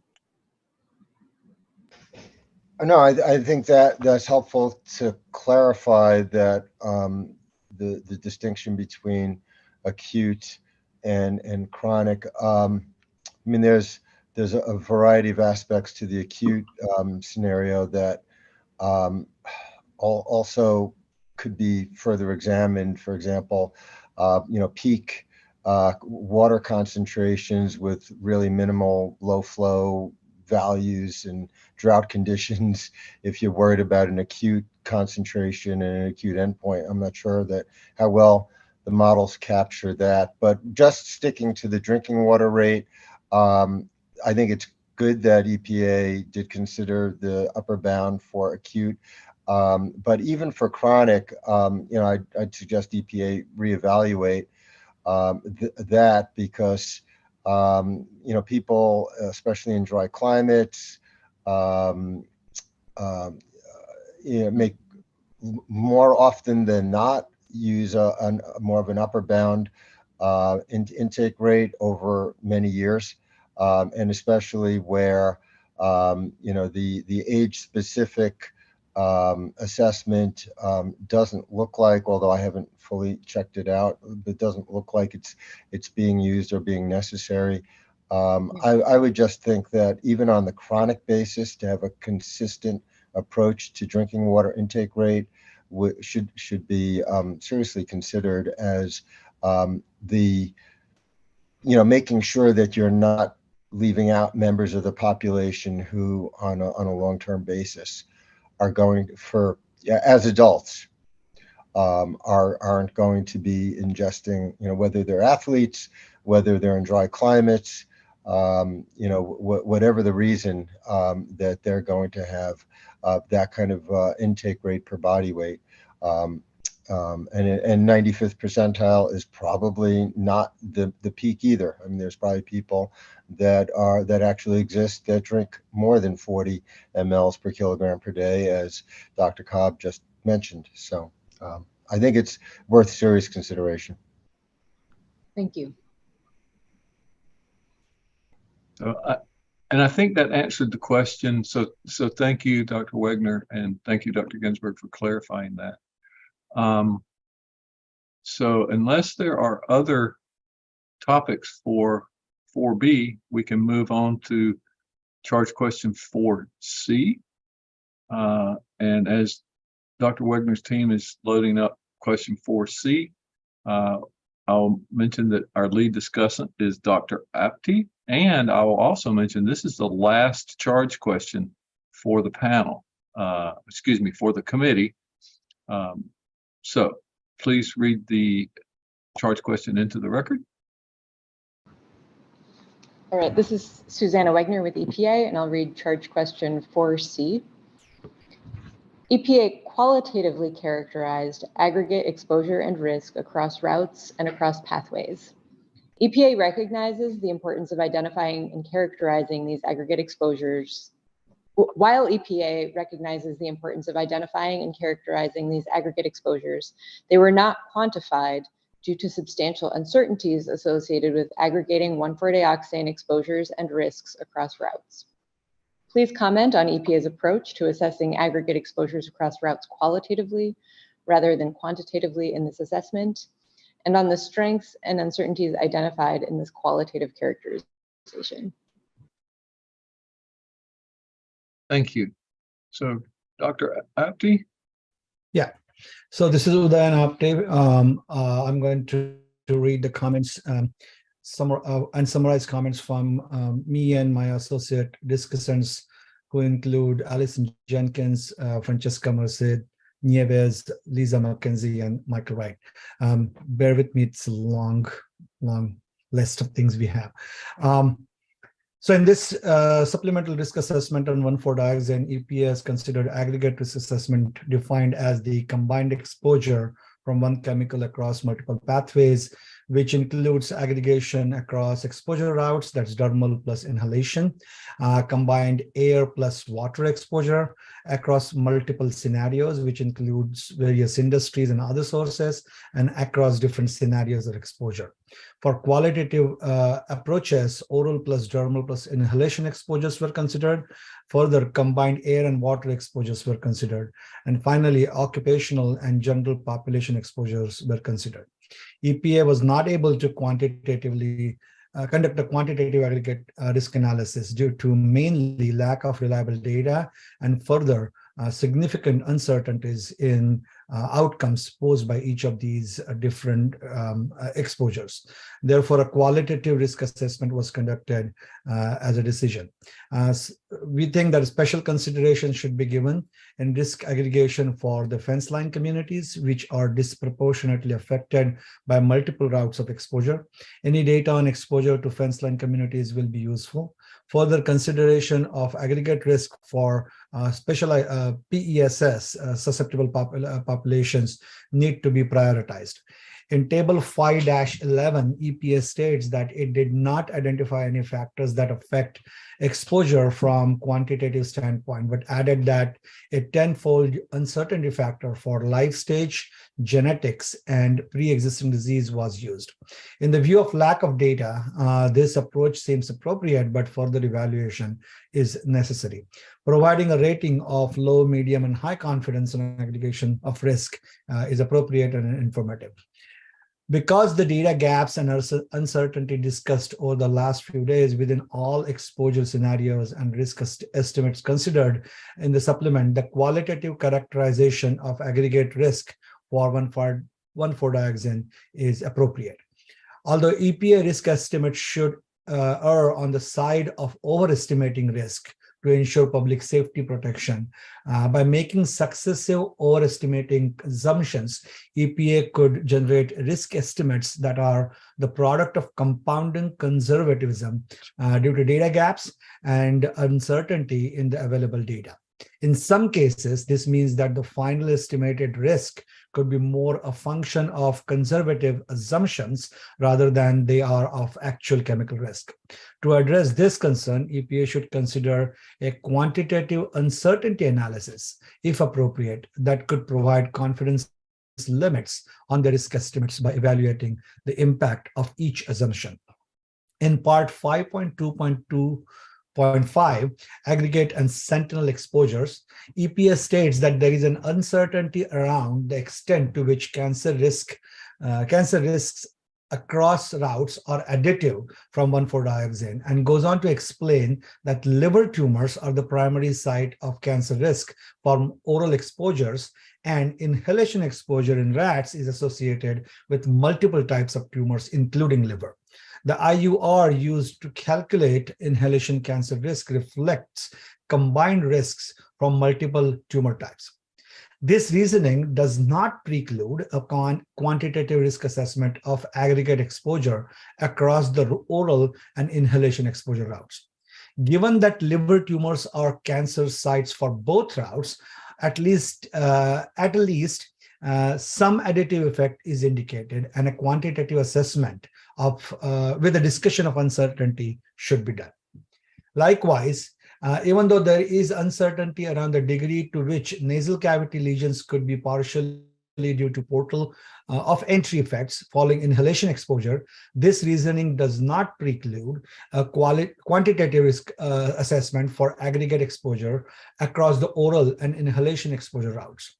Because nasal cavity lesions are likely to be primarily the result of systematic delivery, as discussed on page 192 of the 2020 risk assessment, an additive effect from oral and inhalation exposure is indicated, and a quantitative assessment with discussion of uncertainty should be done. EPA determined that it could be biologically appropriate to aggregate risk from dermal and oral exposures, but did not aggregate risk from these routes of exposures because this draft supplement does not include conditions of use or pathways in which both oral and dermal exposure routes are considered. However, the general population include consumers, and as such, aggregate exposure should be quantified for the general population and consumers in these scenarios. Likewise, workers, for example, dishwashers, domestic workers, etc., are also consumers and in the general population. So aggregate exposure should be quantified for these scenarios and routes within the scenarios. As EPA states in section 2605B4F2 of the TSCA requires EPA as a part of the risk evaluation to describe whether aggregate or sentinel exposures under the conditions of use were considered and the basis for their consideration. EPA defines sentinel exposure as the exposure to a single chemical substance that represent the plausible upper bound of exposure relative to all exposures within a broad category of similar or related exposures, 40 CFR 702.33. To comply with this TSCA requirements, the sentinel exposures, quantitative aggregate exposure across groups is necessary. In May, EPA published the public comment on a set of draft guidelines for cumulative risk assessments, building on several previous guidance documents and recommendations of numerous other organizations and public advocates. Clearly, the agency recognizes the need to evaluate the combined impact of multiple exposures. While the guidelines primarily addressed cumulative risks from different chemicals or stressors, the need to assess the cumulative risk of multiple exposures to the same chemical is equally important, and the analysis seems less complicated to perform. EPA characterized aggregate exposures to and risk from 1,4-dioxane only qualitatively, citing substantial uncertainties in any quantitative approach. This was criticized in several of the public comments. EPA's rationale is discussed in section 5.2.2.5 on page 164. It states that oral exposure primarily results in liver tumors. This finding is apparently extrapolated to dermal exposure. In contrast, inhalation exposure is associated with multiple tumor types. This seems an inadequate basis for abandoning any attempt at quantitative analysis. The failure to aggregate exposure across pathways is never really explained except for a reference to uncertainties. That's in the quotes. The question is whether quantitative aggregation would affect the ultimate decision on unreasonable risk. At a minimum, it is suggested that EPA performs several quantitative analyses of aggregate risks for the same population using different assumptions or methods to resolve the uncertainties. If these results these result in substantially different results, and so long as the assumptions and the methods are reasonable, the analysis would most protective of human health should be used. As stated in line 1356 and 1357, aggregate exposure was defined by EPA as combined exposure to individuals from a single chemical substance across multiple routes and across multiple pathways. While the current draft does a good job of aggregating and characterizing sources of 1,4-dioxane to a single exposure source, i.e. water and air separately, it does not account for multiple pathways of exposure. Although aggregating across pathways, that is inhalation, dermal, and ingestion, would have levels of uncertainty, it would be a better reflection of real-life scenarios. The general population, especially those in the susceptible subpopulations, suffer the highest risk with potential underestimation of 1,4-dioxane. An argument can be made that aggregation of exposure to capture an estimate of total body load is appropriate and biologically revealing, and in keeping with the realities of exposure. A vast number of people in the US are exposed with differences in proportion of exposure from dermal, oral, and or dermal routes. There are both intra-individual differences across a lifetime and surely inter-individual differences due to geography, occupation, life activities, and other factors discussed by EPA. The probability risks calculated for different scenarios should show orders of magnitude across these different situations. EPA certainly has the ability to mathematically aggregate exposures across different routes of exposure, and existing computational tools can handle the task. There may be value in parsing the meaning of variability across exposures sums of these multiple routes. But EPA scientists are reflecting on the biological relevance as presented by tumor incidents consequential to route-specific exposures in systematic delivery systems across different rodent species. Decade-long debate on such interpretive dilemmas were revisited in our previous committee discussions handling EPA scientists' conclusion upon which the structure of their risk calculations. The presentation of risk estimation in the supplemental evaluation comports to the present cancer risk traditions and spirit of the previous committee advice. Under different exposure scenarios, similar situations, there may be good reason to afford a counterpoint to EPA's decision to not aggregate the exposure routes. However, that effort be less important for this case given the broad, complex exposure scenarios likely to involve a broad swath of US residents. Also, the cancer risk calculations show variability in orders of magnitude, which will not be focused further by additive factors. And it seems of little value to reopen the hazard assessment, cancer risk slopes related discussions in service to these mathematical circumstances. It is, however, important to identify groups of people who are likely to experience high exposures and or durable exposures by single or multiple routes. It is important to describe stressors with some quantitative perspective, which can make such exposures more consequential to people in terms of their vulnerability or response to the cancer occurrence. That is key to meaningful risk assessment and in concert with the Lautenberg Act. EPA's delineation of susceptible exposures by any route summarized in Table 5-11 does not meet the standard and thus exposure estimation with or without aggregation does not presently address the special PESS risk. Those are all the comments I have gotten from my colleagues and include mine as well.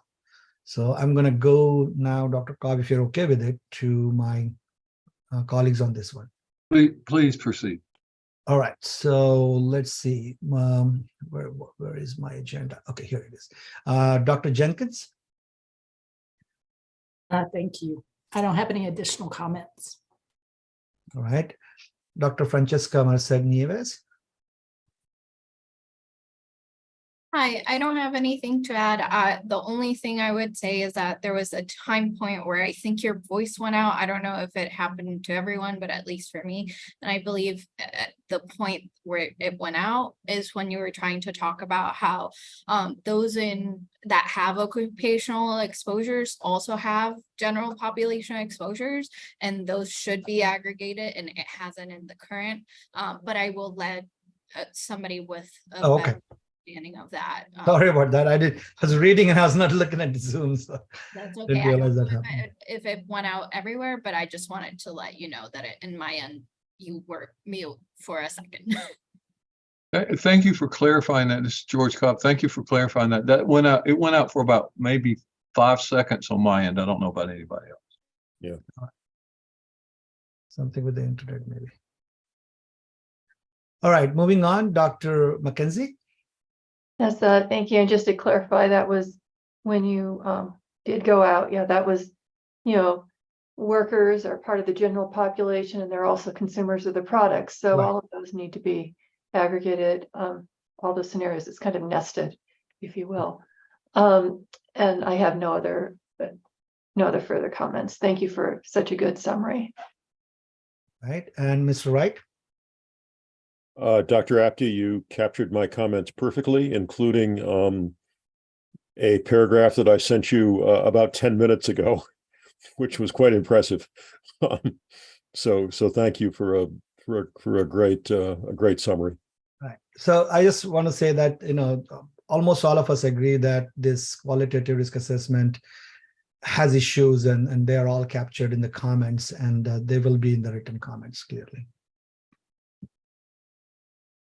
All right. Thank you, Dr.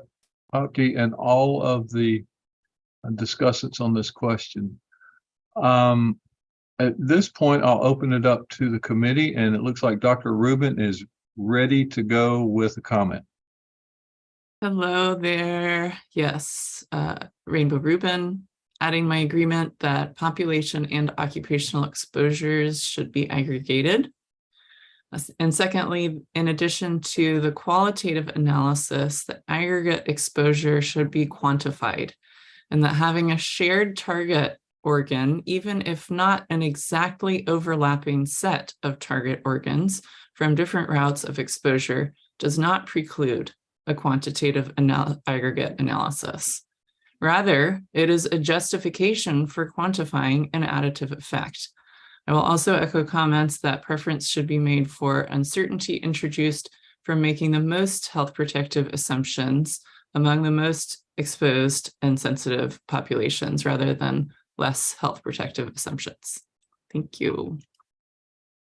Thank you for that comment. Dr. Ottinger. Thank you for a very thorough set of comments, and I'm just providing this comment into the record to reiterate and reinforce the importance of considering the geographic juxtaposition of some communities and potential aggregate exposures that have a high potential of exposure to additional stressors that are chemical and non-chemical that could have synergistic adverse effects. And that the importance of lifetime exposures and life stage and chronic versus intermittent exposures were covered very thoroughly and much appreciated. And this refers to my comments that I provided per charge question 3B as well. Thank you. Thank you, Dr. Ottinger. And Dr. Rubin, specifically, if you can make sure Dr. Apte has your comments, you made some very specific ones. And it seemed like, Dr. Ottinger, your comments are already captured in another area of the document. And maybe we can just reference that crosstalk in the document where we can refer back and forth to different sections. Are there other comments from the committee on charge question 4C? If there are none, I'll go. Yeah, I've got one, just couldn't get to my hand. Okay, go ahead, Dr. Ginsburg, and then Dr. Chasen, you'll be next. Hi, Gary Ginsburg. So maybe I missed it in this group's readout of their comments, but regarding the inhalation route of exposure, there is a separate inhalation cancer potency factor. So we have an oral cancer potency factor, there's an inhalation cancer potency factor. Certainly, it would not be very difficult for aggregate risk across within the same receptor that would logically be getting both oral and inhalation and dermal exposures, for that matter, to accumulate the cancer risk across those different endpoints. Well, it's pretty much similar cancer endpoints, but there is an inhalation paper by Kasai et al. That the iris slope factor for inhalation is based upon. There's obviously the Cano et al. Oral exposures, which has the oral slope factor. So, you know, there is a good setup. I guess my point is there is a good setup to do aggregate risk across these different exposure routes. So for EPA to not do it, I don't think there's a scientific reason to not do it or a data gap reason to not do it, is my point. Thank you. Can you please send those comments to me? Yeah, I could put something short together. Dr. Ginsburg. Thank you. Yeah, it really is important for the lead discussants to have these comments to, or they will not get in the document. So Dr. Chasen. Oh, thank you. This is Chris Chasen. I was just curious, this is a question to EPA. Does this approach for splitting this out this way and not doing aggregates as was discussed at length here, is that new? Is that a new approach for EPA, or are there other chemicals recently which took this same approach? I was just wondering if we were drifting into a new policy for EPA. Thank you. So if we can, I'll let the agency. Do you want to answer that right away? Yes, you're ready. Yes, please, Dr. Wagner, please. Yeah, this is Susanna Wagner with EPA. I want to make sure I understand your question. I think you're asking, is the approach that we took for aggregate new? In this case, for the first 10 chemicals, there were very few cases where we aggregated across. There was one example where we aggregated across routes. That was NMP, where we had some PBPK models. For most of the other chemicals, there were very few scenarios that we aggregated. And as Kevin was describing in the presentation, what we've done for 1,4-dioxane was to focus on a couple of aspects of aggregation to move forward on in this assessment. So the aggregation across sources within water, sources within air. But I think specifically on the aggregation across routes question, at this point, it's not a novel thing to not aggregate across routes, because that's sort of the precedent of many of the first 10 and the original 1,4-dioxane risk evaluation. I think the question that we're currently wrestling with are what are the decision points for each chemical as we move forward? What are the scenarios in which we do or don't aggregate across routes, across pathways, et cetera? And so what we've done in the case of 1,4-dioxane is to use a certain criteria, i.e.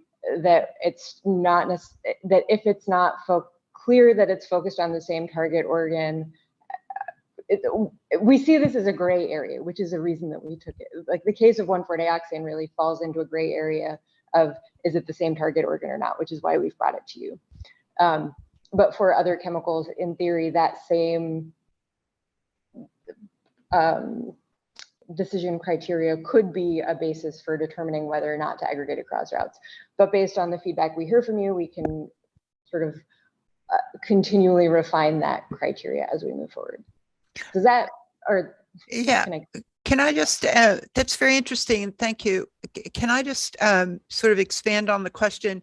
Is this this appears to me to be different perhaps than the way, say, the pesticides office toxicologists look at this. Can you comment on whether or not this is consistent with a cancer assessment methodology used at other parts of EPA? I haven't worked in the pesticides office. I don't want to comment on the comparison across offices at this point. I will say actually though that my understanding is that there tends to be a focus on aggregating when across chemicals when the target organs are consistent. I don't want to get too far into the pesticides office territory because it's not my expertise. And Okay. that's understandable. This is Chris Chasen. I really wasn't looking for a comparison. I think my point that I was not very articulate with was sort of there's a sort of an EPA philosophy about some of these kinds of things, as well as international and other groups on how to approach similar things. And I was just wondering if, in fact, you're sort of in line with those different kinds of approaches, and it might be worthwhile to take a look at that kind of thing, or are you off on your own path? So I don't know the answer to that, and I'm not making a recommendation. I think this panel gave you plenty to look at. I was just curious about that. Thank you. Yeah, what I can say briefly is that as we are developing this sort of broader decision criteria that would apply across chemicals, that we are looking to other parts of the agency and the general guidelines that they're following to help inform us and to try to stay in line with our sister offices. Yeah, thank you. Mr. Wright. Yeah, I just wanted to, well, first a confession. I had hoped to go back and look at the tox studies tonight, which obviously is not going to happen. But I'll probably do it later. But I just wanted to suggest we take it with a grain of salt that the main or the only tumor type for dermal exposures is the liver. To use an example, and I'll use in this case really an epidemiological study instead of a tox study or an epidemiological data. When we first identified vinyl chloride as carcinogen, it was based on a finding of angiosarcoma of the liver in essentially one worker. And for a time, it was thought that that was the main tumor type for vinyl chloride.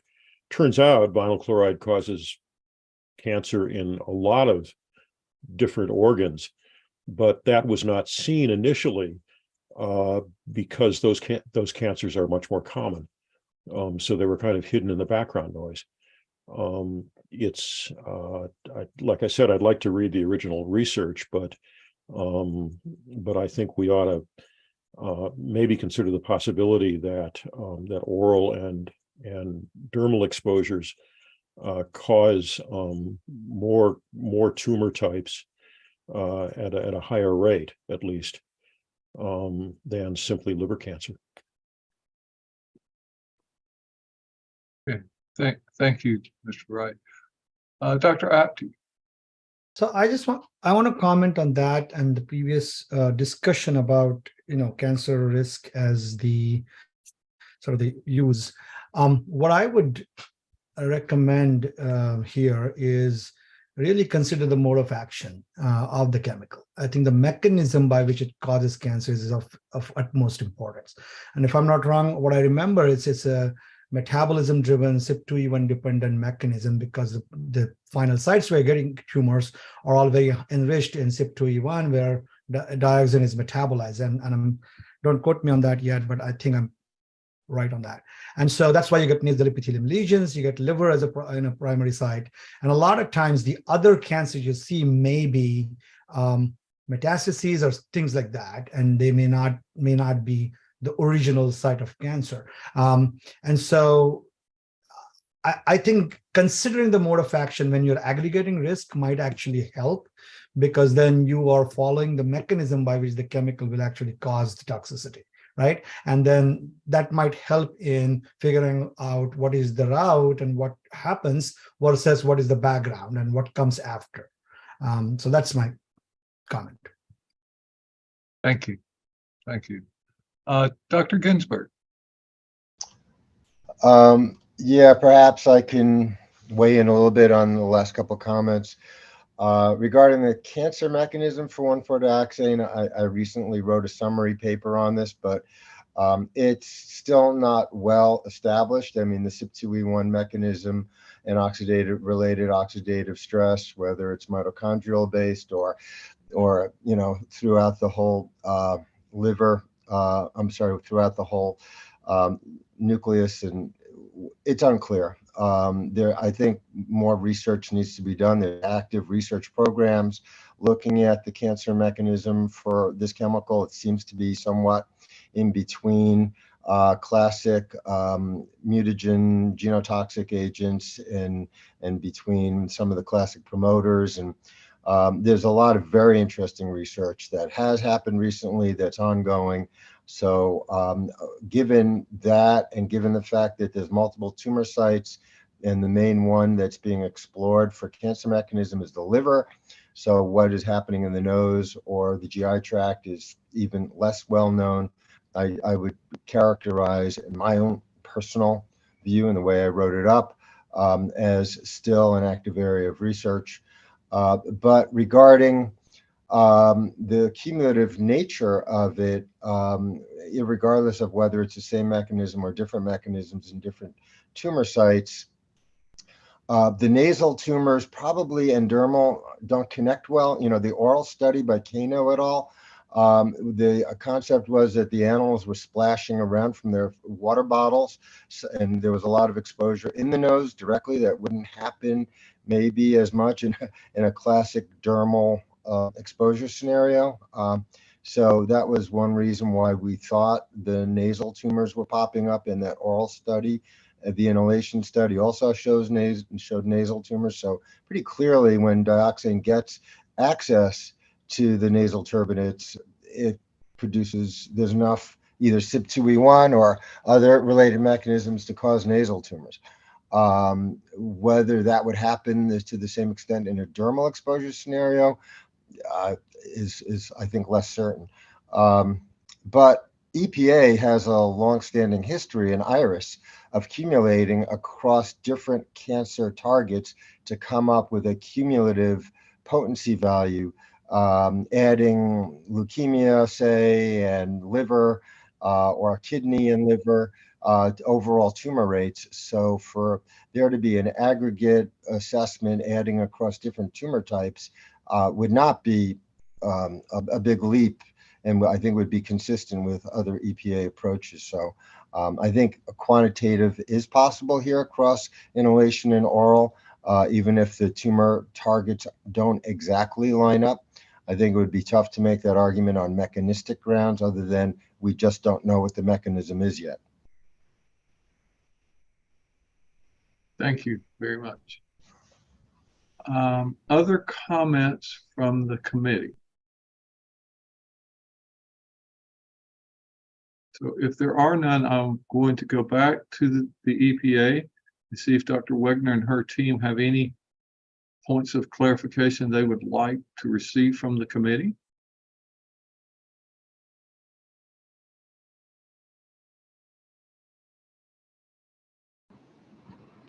This is Susanna Wagner with EPA. Thank you for the discussion. It's been interesting. I don't think we have any further questions or clarifications. Okay. Well, with that, I think that we are coming to a close. I have a couple of closing comments. I think our DFO, Allah Kamal, also has a few closing comments. Before I go there, is there anything else in the committee before we proceed? Gary, did you raise your hand again, or is it just still up? Yes, yes. So Please. I just have sort of a process question. I mean, we can have a long list or wish list of things that ideally the agency could do to improve this. I think the committee or the panel did a great job of identifying lots of areas, but it might take another decade for EPA to do all that.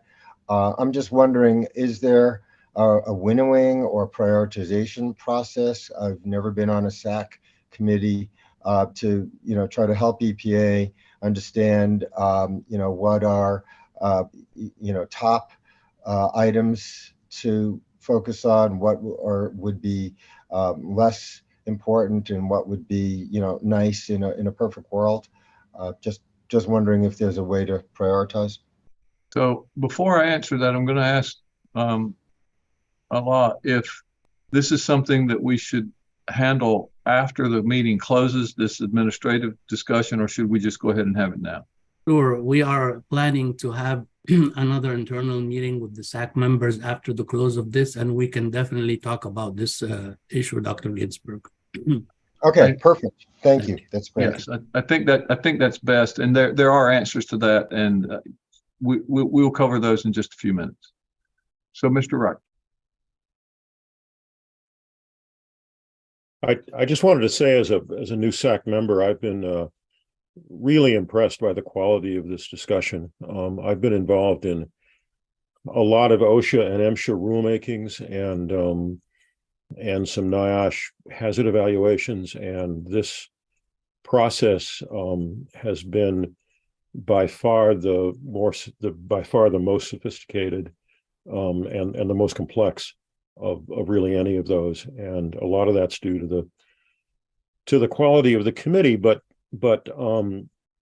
I think the major factor is the real quality of the